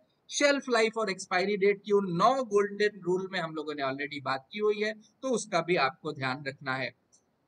खाद्य पदार्थ 2 तरीके के हो सकते हैं, कुक्ड और pre packaged. Pre packaged food में एक बात और हमें आप सबसे कहनी है, हम लोगों ने देखा है जितनी भी डिस्ट्रीब्यूशन एजेंसीज हैं या जो आप लोग होटल रेस्टोरेंट केटरिंग वाले फूड डोनेट कर रहे हैं, वो फूड के लेबल पे टेप लगा देते हैं, स्टिकर लगा देते हैं, रंग लगा देते हैं कि उसका नाम ना दिखे, उसकी डेट ना दिखे, और कहते हैं जी हम तो गुप्त दान करना चाहते हैं, हम इसका नाम नहीं बताना चाहते। हमारे कानून के हिसाब से ये गलत है। ध्यान रखना है, कोई सा भी प्री पैकेज प्रोडक्ट होगा उसका लेबल क्लियरली कंज्यूमर को विजिबल होना चाहिए, और 17 नवंबर 2021 से तो लेबल भी बदल रहे हैं, तो आपको नए रेगुलेशन के हिसाब से भी अपनी तैयारी करनी है, हमारे होटल रेस्टोरेंट वालों को भी और जो पैकेज फूड में भी डील कर रहे हैं उनको भी। यानी लेबलिंग और डिस्प्ले रेगुलेशन का ध्यान रखना है, मास्किंग नहीं करनी है, और कुक्ड फूड जो है उसका डॉक्यूमेंटेशन आपको, जो हमारे डिस्ट्रीब्यूशन एजेंसीज है उनको किससे लिया, किस तारीख को लिया, वेज नॉन वेज है क्या, और किस तारीख तक डिस्ट्रीब्यूट कर सकते हैं, ये 4 पॉइंट का आपको भी डॉक्यूमेंट मेंटेन करना है। जैसे हमने रूको में बात किया 4 पॉइंट के डॉक्यूमेंट मेंटेन करने की, ये 12 ऐसे पॉइंट है जो हर व्यक्ति को देखना चाहिए किसी भी खाद्य पदार्थ के लिए, देने वाले को भी और लेने वाले को भी। ये 12 पॉइंट बड़ा सरल सा पॉइंट है, किसने खाद्य पदार्थ दिया, किसको दिया, किस तारीख को दिया, क्या पदार्थ दिया, किस तारीख को बना है, कब तक डिस्ट्रीब्यूट हो सकता है, टेम्परेचर क्या है, कहाँ डिस्ट्रीब्यूट हुआ, कब डिस्ट्रीब्यूट हुआ, ये सारी बातें देने वाले को भी ध्यान रखना चाहिए और लेने वाले को भी ध्यान रखना चाहिए। लेकिन अगर आपको लगता है ये 12 पॉइंट ध्यान रखना कठिन है तो बिल्कुल भी चिंता करने की जरूरत नहीं।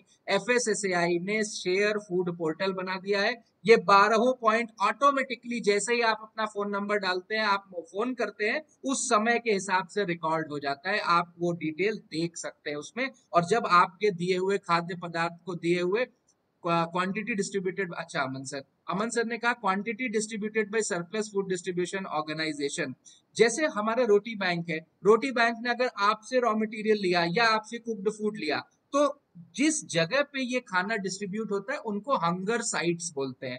वो हंगर साइट्स हमारे शेयर फूड पोर्टल पे ऑलरेडी डिस्प्लेड हो जाती हैं। तो इन्होंने आपके द्वारा कहाँ पे जो फूड आपने डिस्ट्रीब्यूट किया, कहाँ डोनेट हुआ, उसको आप लॉग इन करके अपने पोर्टल पे भी देख पाएंगे कि अगर मैंने 17 तारीख को जो खाना डोनेट किया था वो मैडम ने 18 तारीख को उसको डिस्ट्रीब्यूट कर दिया कि नहीं, या ऐसा तो नहीं कि वो शेल्फ लाइफ से ज्यादा हो गया था तो उसको डिस्कार्ड करना पड़ा। ये सारी डिटेल आपको पोर्टल में स्वतः ही आ जाएगी। आपको क्या करना है, पोर्टल पे रजिस्टर करना है और टोल फ्री नंबर पे उसी रजिस्टर्ड मोबाइल नंबर से केवल फोन करना है, वो ऑटोमेटिकली आपकी डिटेल कैप्चर करता चला जाता है। हैंडलिंग ऑफ सरप्लस फूड, जिसके बारे में हम लोग 9 विषयों पे 9 पॉइंट्स पे ऑलरेडी बात करी हुई है। इसी के साथ हम आज के सत्र के सबसे महत्वपूर्ण या सेकंड सबसे महत्वपूर्ण हिस्से में आ गए, जिसमें कि हम आप सबके माइक्रोफोन्स अनम्यूट करने जा रहे हैं और हम सब मिलके एक प्लेज लेने जा रहे हैं, एक कसम खाने जा रहे हैं कि आज की वर्कशॉप के बाद मैं इस सरप्लस फूड डिस्ट्रीब्यूशन रेगुलेशन 2019, जो कि हम सबका कानून है जिसके तहत हम सब काम करते हैं, उसका कंप्लायंस करेंगे। तो मेरा आग्रह है आप सब से कि आप अपना माइक्रोफोन अनम्यूट करें। अभी आपको प्रिविलेज दे रहा हूं अनम्यूट करने का, तब करिएगा। उससे पहले मैं आग्रह करता हूं अशोक सिंह सर से, जो हमारे डेजिग्नेटेड ऑफिसर हैं, हमारे न्यू दिल्ली, हमारे सेंट्रल डिस्ट्रिक्ट के, हमारे डेजिग्नेटेड ऑफिसर हेडक्वार्टर्स भी हैं। सर, आपसे आग्रह है हम सबको ये प्लेज आप एडमिनिस्टर करवाएं। आप इस प्लेज की एक लाइन बोलते जाएं और हम सब आपके साथ में रिपीट कर लेंगे। अब मैं सबको प्रिविलेज दे रहा हूं अनम्यूट करने का, लेकिन कृपा करके तभी बोलें जब सर पहली लाइन बोल दें, ताकि थोड़ा सा क्यास ना हो और हम सब लोग उसको रिपीट कर सके। मैं प्लेज आपकी स्क्रीन पे शेयर भी कर रहा हूं, तो आप उस प्लेज को पढ़ भी सकते हैं। तो अब आपको अनम्यूट का प्रिविलेज भी मिल गया है। बस एक प्लेज शेयर।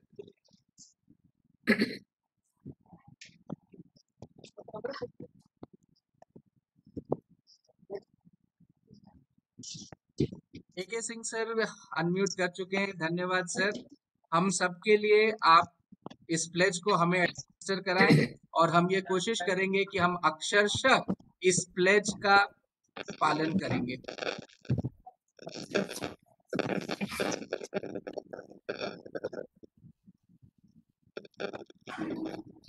मैं इसको जूम कर देता हूं ताकि आप लोगों को ध्यान में आए। आप अनम्यूट करें। AK सिंह सर कृपा करके ये प्लेज एडमिनिस्टर कराएं।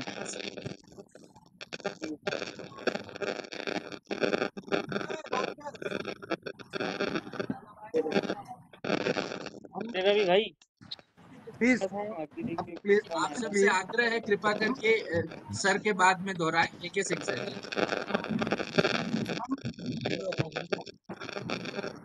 हम आज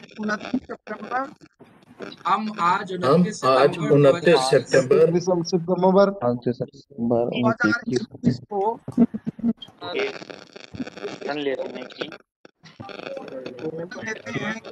लेते हैं कि हम आप सबसे आग्रह सर के बाद में रिपीट करें। जी बिल्कुल। हम अपने घर व्यापार में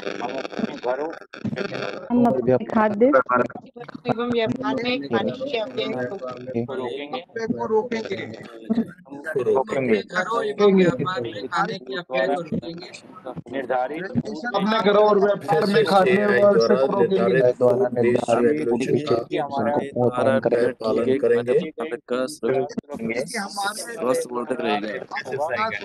देखेंगे कि हमारे खाद्य पदार्थ सुरक्षित एवं सेल्फ लेबर के माध्यम से उसकी शेल्फ लाइफ का ध्यान रखेंगे।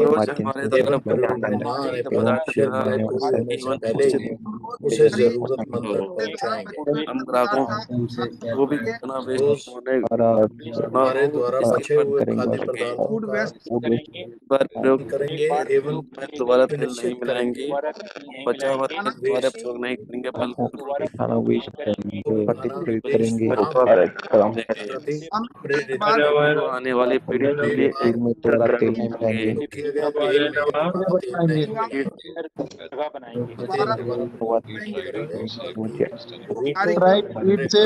को ही देंगे। एजेंसी को ही देंगे। पृथ्वी को आने वाली पीढ़ियों के लिए बेहतर जगह बनाएंगे। पीढ़ी को एक बेहतर बनाएंगे। तेरा क्या नाम? गौरव जी, धन्यवाद सर आज के प्लेज एडमिनिस्टर करने के लिए। इस प्लेज की कॉपी ईमेल के माध्यम से आज के जो है आज की वर्कशॉप के पार्टिसिपेंट सर्टिफिकेट के माध्यम से आप सबके पास पहुंचाई जाएगी। अब मैं आग्रह करता हूं हमारे अशोक सिंह सर, हमारे डेजिग्नेटेड ऑफिसर हेडक्वार्टर से वोट ऑफ थैंक्स करें। मैं अपना from deepest of my heart अपना ग्रैटिट्यूड देता हूं नेहा बंसल मैम को। मैम आज के इस वर्कशॉप में, इस कार्यक्रम में शुरू से अंत तक जुड़ी रही और मैम ने चैट में भी बहुत सारे लोगों का जवाब दिया। अशोक सिंह सर के एड्रेस के बाद हम लोग क्वेश्चन आंसर सेशन रखेंगे जिसमें आप अनम्यूट करके अपनी बात भी रख सकते हैं और हम लोग उस पर चर्चा भी करेंगे। अशोक सर कृपा करके आप वोट ऑफ थैंक्स करें। Thank you Gaurav ji. मैं AK Singh, designated officer department of food safety, माननीय आयुक्त महोदया का धन्यवाद करता हूं कि इस international day of food loss and waste पर ऑर्गेनाइज्ड वेबिनार में अपना बहुमूल्य समय निकालकर हम सभी का मार्गदर्शन किया है। अब मैं खाद्य संरक्षा विभाग के तरफ से सभी पार्टिसिपेंट का धन्यवाद करता हूं। विशेषकर मैं दिल्ली लंगर सेवा तथा दिल्ली रोटी बैंक का धन्यवाद करता हूं कि आपने कोविड पेंडेमिक के दरमियान सभी जरूरतमंद को भोजन प्रदान किया। अंत में इंद्रप्रस्था के निदेशक श्री गौरव श्रीवास्तव जी का धन्यवाद करता हूं। उन्होंने सभी स्टेक होल्डर को एक प्लेटफॉर्म पर लाकर सरप्लस फूड के कलेक्शन एंड डिस्ट्रीब्यूशन में सभी अग्रसर हों और अपने आपके फूड सेफ्टी डिपार्टमेंट द्वारा वेरियस FSI इनिशिएटिव में अग्रसर हों होकर खाद्य पदार्थ के स्टोरेज, प्रिपरेशन और सर्विस, साथ साथ हाइजीन सैनिटेशन के बारे में जानकारी लें और आगे में फूड हैंडलर तथा कंज्यूमर को भी अवगत कराएं। अंत में मैं आप सभी का आभार प्रकट करता हूं। धन्यवाद। So thank you so much sir for your guidance, inspiring word, and sir has been a front runner in all the initiatives. मैं ऑन रिकॉर्ड हमारे सभी डेजिग्नेटेड ऑफिसर्स का धन्यवाद करना चाहता हूं। हमारे रंजीत सिंह सर, हमारे सेंट्रल डिस्ट्रिक्ट के सतीश गुप्ता सर, हमारे बाल मुकुंद सर, हमारे SP सिंह साहब, हमारे AK सिंह सर, हमारे हेडक्वार्टर्स है, हमारे जितने भी फूड सेफ्टी ऑफिसर्स हैं उन सब का धन्यवाद करता हूं जिन लोगों ने हमेशा इस चीज का ध्यान रखा कि हमारे फूड बिजनेसेस को ना केवल इन्फोर्समेंट के माध्यम से जानकारी दी जाए बल्कि उनको हैंड होल्ड भी किया जाए। अब आप सबके सामने आपने देखा savefood.sharefood.in नाम का पोर्टल है। इस पोर्टल को अगर मैं आप सबके सामने प्रस्तुत करूं तो ये पोर्टल पे ही उस टेक्नोलॉजी प्लेटफॉर्म की हम बात कर रहे हैं जिसके माध्यम से आप रजिस्टर कर सकते हैं, चाहे फूड डोनेट करना हो। जिस टोल फ्री नंबर की हम बात कर रहे हैं वो आपके सामने यहाँ नंबर है। डोनेट नाउ पे जब आप क्लिक करेंगे तो आप खाद्य पदार्थ इस नंबर पे कॉल करके डोनेट कर सकते हैं। और जब हमने कहा कि इन 12 पॉइंट को हमें ध्यान में रखना है, उसको मेंटेन करना है, उसके लिए पहले यदि आप इस पोर्टल पे रजिस्टर होते हैं यानी पार्टनर नाउ पे जब आप क्लिक करेंगे तो ये पोर्टल आपको आपका मोबाइल नंबर डाल के रजिस्टर होने की सुविधा देता है। एक बार अगर डोनर के रूप में आप यहाँ पे रजिस्टर हो गए यानी आपने यहाँ क्लिक करके यहाँ पे अपना मोबाइल नंबर डाला, जैसे कि मैं अपना मोबाइल नंबर डालता हूँ, आपके पास में OTP आ जाएगा और इस OTP के माध्यम से आपके यहाँ पे ID बन जाएगी। एक बार केवल ये काम करना है और उसके बाद हमेशा आपके मोबाइल नंबर से ये पोर्टल आपको पहचान लेगा और आपको हमारी फूड डोनेशन एजेंसी से कनेक्ट कर देगा। तो ये थोड़ी सी जानकारी इस पोर्टल की थी। हमारे रूको पोर्टल भी आपको मैं एक बार दिखा देता हूं, जिससे हमारे फूड डिस्ट्रीब्यूशन एजेंसीज की आप लिस्ट देख सकते हैं। उन फूड डिस्ट्रीब्यूशन एजेंसीज से आप संपर्क कर सकते हैं, एग्रीगेटर्स से आप संपर्क कर सकते हैं, और कौन से डॉक्यूमेंट्स मेंटेन करने हैं उस डॉक्यूमेंट की लिस्ट भी आपको यहाँ पे रिसोर्सेज में सब मिल जाएगी। यहाँ गैजेट नोटिफिकेशन में अगर आप जाएंगे तो इस गैजेट नोटिफिकेशन में रूको से संबंधित सारी जानकारियां आपको मिल जाएंगी। हमारे डिपार्टमेंट ऑफ फूड सेफ्टी ने, हमारे डिपार्टमेंट ऑफ फूड सेफ्टी का अपना बड़ा ही महत्वपूर्ण ट्विटर हैंडल है, जिसके माध्यम से हमारा डिपार्टमेंट आपसे हमेशा संपर्क में रहता है। हमारा जैसे ही मैंने अपना ट्विटर खोला तो आपने देखा सबसे पहला tweet he department of food safety का आता है। यानी ये ऐसा ट्विटर हैंडल है जिसमें आप अपनी मन की सारी बातें कह सकते हैं। यदि आपको किसी विषय पे कोई परिचर्चा करनी है, कोई जानकारी लेनी है, उसमें आप बातें कह सकते हैं और हमेशा हमारे संपर्क में रह सकते हैं। तो मेरा आप सबसे आग्रह है, इस डिपार्टमेंट ऑफ फूड सेफ्टी का ट्विटर हैंडल खोलें और यहाँ पे जाके डिपार्टमेंट के फूड सेफ्टी के इस ट्विटर हैंडल को फॉलो करें, जिससे कि हम लोगों की संबंधित जो भी जानकारियां हैं, डिपार्टमेंट संबंधित जो जानकारियां हैं, जो भी नए जानकारियां, जो भी नए नोटिफिकेशन है, जैसे जो हम लोगों ने ड्राइव की है, देखिए यहाँ पे आपको ट्विटर हैंडल में मिलता है। ये जो लाइसेंस एंड रजिस्ट्रेशन के कैंप्स है उनका आपको डिटेल मिलता है।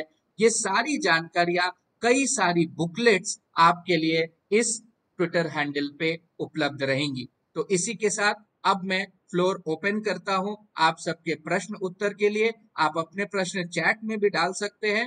डिपार्टमेंट की ट्विटर हैंडल मैम ने भी सबसे बड़ी बात तो मैं बार बार इस चीज पे विशेष रूप से मैम का अभिवादन करता हूं, मैम को साधुवाद देता हूं कि मैम ने फ्रंट से आगे से हम सबको लीड किया है। तो आज मैम ने फिर ट्विटर का डिटेल आपको चैट सेक्शन में पहले ही डाल दिया। मैं कहने जा रहा था हमारी टीम डालेगी, तो @foodSafetyDelhi हमारा ट्विटर हैंडल है। आप सबसे आग्रह है, कोई बात कहना चाहे, कुछ शेयर करना चाहे, कुछ अपने मन का अनुभव शेयर करना चाहे, आप चैट में शेयर कर सकते हैं। हमारे पास 4-6 मिनट और है, हम 3:40 पे ये कार्यशाला, ये वर्कशॉप समाप्त करेंगे। आपकी रजिस्टर्ड ईमेल आईडी पे आप सबको सर्टिफिकेट्स मिल जाएंगे। एक और आखिरी आग्रह मैं आप सबसे करना चाहता हूँ, हमारे डिपार्टमेंट के बहुत सारे इनिशिएटिव्स चल रहे हैं। आपको अगर जानकारी हो तो हमारे दिल्ली के डिपार्टमेंट ऑफ फूड सेफ्टी यानी दिल्ली प्रदेश के 5 डिस्ट्रिक्ट्स ऐसे हैं जो कि राष्ट्रीय स्तर के ईट राइट चैलेंज में पार्टिसिपेट कर रहे हैं। हमारा दिल्ली, हमारा न्यू दिल्ली, हमारा सेंट्रल दिल्ली, हमारा वेस्ट दिल्ली, हमारा साउथ दिल्ली और हमारा ईस्ट दिल्ली। जो भी ऐसे फूड बिजनेस ऑपरेटर्स है, जो भी होटल है, रेस्टोरेंट्स है, जो इन 5 डिस्ट्रिक्ट्स में आते हो, वो कृपया करके हमारे इनिशिएटिव्स में सहयोग करें, हमारे इनिशिएटिव्स का हिस्सा बने, क्योंकि देश भर के 168 शहर इसमें हिस्सा ले रहे हैं और ना आपको अच्छा लगेगा ना हमें अच्छा लगेगा अगर हमारी दिल्ली पीछे रह जाएगी। तो इसीलिए हम लोग ट्विटर हैंडल पे भी हमारे लिखा है, साथ चलेगी दिल्ली। यदि आप हमारा सहयोग देंगे तो हम इस ईट राइट चैलेंज में निश्चित रूप से बहुत अच्छा प्रदर्शन करेंगे और हमारी तो उम्मीद है कि हम टॉप 5 में हमारे ये 5 डिस्ट्रिक्ट्स आए। आप अपनी बात चैट में लिख सकते हैं। निश्चित रूप से हमारे फूड सेफ्टी ऑफिसर्स, हमारे डेजिग्नेटेड ऑफिसर्स, हमारी टीम आपको रीच आउट करेगी इन इनिशिएटिव्स के लिए, ईट राइट कैंपस के लिए, हाइजीन रेटिंग के लिए। कहीं भी कोई परेशानी आती है आप हमें बताएं, हमारे डिपार्टमेंट को बताएं और हमारा ट्विटर हैंडल तो आपके पास है ही। कोई बात आप लिखना चाहें चैट में आप लिख सकते हैं, आपके सर्टिफिकेट्स आपकी ईमेल आईडी पे पहुंच जाएंगे। अन्यथा फिर आज की कार्यशाला हम यही समाप्त करते हैं। मैं आप सभी का हाथ जोड़ के अभिवादन करता हूं, तहे दिल से धन्यवाद देता हूं कि आपने आज की वर्कशॉप के लिए समय निकाला। मैं अपने डिपार्टमेंट का बहुत बहुत साधुवाद करता हूं कि सारे डिपार्टमेंट के लोग आगे आके बढ़ के उन्होंने सहभाग किया, प्रतिभाग किया। धन्यवाद। आपने कोई बात अगर आपने लिखनी है तो चैट में लिख दे, मैं आपका इंतजार करता हूं। अभय भापट जी ने लिखा, what will aggregator do with oil. बिल्कुल अभय जी, बिल्कुल ठीक बात आपने पूछी। ये रूको जो है इनिशिएटिव, इसमें जितने भी लोग हैं वो बायोडीजल बनाते हैं। यानी जो आप तेल देंगे वो पहले उसका पैसा भी देंगे फिर उस तेल को बायोडीजल में कन्वर्ट कर देंगे, जिससे गाड़ियां चलेंगी। उससे प्रदूषण भी कम होता है और हमारे पेट में भी वो खराब तेल नहीं गया, हमारी नालियों में भी वो खराब तेल नहीं गया जिससे प्रदूषण हो। इसीलिए हम लोग कहते हैं रजिस्टर्ड एजेंसी को आप दें, और खास तौर से रूको से रजिस्टर्ड एजेंसी को। और मैं ये भी कहूंगा कि आप भी, जैसे मुझसे आपने पूछा, आगे बढ़ के आप भी ये पूछें कि अपनी एजेंसी से कि भाई तुम तो मेरे यहाँ से तेल ले जा रहे हो, इस तेल का करोगे क्या। तो उनसे भी कृपया करके एक क्वेश्चन पूछे। लिटिल इंडिया फाउंडेशन ने जो है वो मेरे से मिस हो गया। मैम मेरा आपसे माफी है। मैडम सर हमारे साथ में, इन्होंने FSSAI के वर्कशॉप में भी थे और ये भी दिल्ली में बहुत बड़ा काम कर रहे हैं। तो आप सभी लोग को एक प्लेटफॉर्म पे हम लोग लेके आएंगे। और ऐसा नहीं है कि आज ये कार्यशाला आखिरी बार है जब हम आपसे बात कर रहे हैं, आज तो ये शुरुआत हुई है। इसके बाद तो रोज हम बात करेंगे ट्विटर के माध्यम से, और जब भी कार्यशाला होगी तो हम मिलेंगे। अगर आप ईट राइट कैंपस में प्रतिभाग करते हैं, हाइजीन रेटिंग में प्रतिभाग करते हैं, हमारी फास्टैग ट्रेनिंग में प्रतिभाग करते हैं, तो निश्चित रूप से आपके पास आके, आपके प्रतिष्ठान में आके हम आपसे बात करेंगे। तो मैं देख पा रहा हूं कि हमारे पास में कोई बहुत ऐसे प्रश्न नहीं है जिनका आपको उत्तर चाहिए। तो एक बार आप सबसे आग्रह है, कृपा करके आप अपना सब लोग कैमरा खोल दें। एक बार हम लोग स्क्रीनशॉट ले लेते हैं अटेंडेंस के लिए, ताकि हम लोग रिकॉर्ड रख पाए कि आप लोगों ने इनिशिएटिव लिया, आगे बढ़ चढ़ के आपने हिस्सा लिया। तो कृपा करके एक बार कैमरा ऑन कर दें और आप सबकी उपस्थिति दर्ज हो जाए। हमारे एक प्रश्न आया, दिल्ली में रजिस्टर्ड एजेंसी कौन सी है रुको। मैडम ने जवाब दिया ब्लू स्टोन एनर्जी। इसके साथ ही साथ आप इस रुको पोर्टल पे चले जाएंगे तो आपको बड़े सारे एग्रीगेटर्स मिल जाएंगे, तो आप वहां पे जाके अपने आप को रजिस्टर कर सकते हैं। आग्रह है एक बार कैमरा सब लोग ऑन कर ले, ओपन कर ले। तो हम सब एक स्क्रीनशॉट ले लेते हैं। और हमारे नंबर से सर आप जुड़े, इसलिए मैं आपका नाम नहीं ले पा रहा, लेकिन आपने एक स्मार्ट काम किया, कैमरा ऑन करने के बाद आपने मास्क भी उतार दिया ताकि आपका चेहरा नजर आ जाए, उसके लिए धन्यवाद। तो मैं स्क्रीनशॉट ले लेता हूं जी। तो मैं उम्मीद करता हूं कि हाँ, मैं 3 हिस्सों में लेना पड़ेगा, बड़े सारे प्रतिभागी हैं, तो मुझे 30 सेकंड का समय दे। 3 हिस्सों में हम लोग स्क्रीनशॉट ले ले रहे हैं। इस बात की भी हमें निश्चित रूप से खुशी है कि हमारे रजिस्ट्रेशंस करीब 120 थे और पार्टिसिपेंट 130 है। 10 अगर डिपार्टमेंट के लोग गिन ले तो लगभग पूर्ण सारे जितने लोग रजिस्टर्ड हैं वो सारे लोगों ने आज की कार्यशाला का वो हिस्सा है, और इसके लिए भी निश्चित रूप से आप सबको भी धन्यवाद है, साधुवाद। ठीक है, धन्यवाद। आपके चैट्स में आप लोग जो भी ईमेल आईडी लिख रहे हैं, विष्णु कुमार जी निर्मल इंडस्ट्रीज से हैं, अनुपम चौधरी सर को मैं जानता हूँ, हमने उनके यहाँ फास्टैग ट्रेनिंग की थी। तो निश्चित रूप से आप सबसे हम लोग संपर्क में रहेंगे, रजिस्ट्रेशन के माध्यम से आपकी ईमेल आईडी हमारे पास है। एक ही बात कहूंगा, हमारे लिए फूड सेफ्टी का मतलब है विश्वास। इस बात को बिना देखे कि किस तरीके से खाना बना है, यदि ग्राहक आपके यहाँ खाना खाने को तैयार है, कंज्यूमर खाना खाने को तैयार है, तो केवल और केवल एक कारण से कि उसे विश्वास है। अगर ये विश्वास टूट गया तो दुनिया भर के ऐड दे लीजिए, दुनिया भर का डिस्काउंट दे लीजिए, दोबारा वो कस्टमर आपके पास नहीं आएगा। और यही लड़ाई है, आपकी भी यही लड़ाई है, हमारी भी यही लड़ाई है, डिपार्टमेंट ऑफ फूड सेफ्टी की भी यही लड़ाई है, FSSAI की भी यही लड़ाई है कि विश्वास न टूट जाए। तो इसी बात के साथ आज की कार्यशाला यहाँ समाप्त करते हैं। बहुत बहुत बहुत धन्यवाद।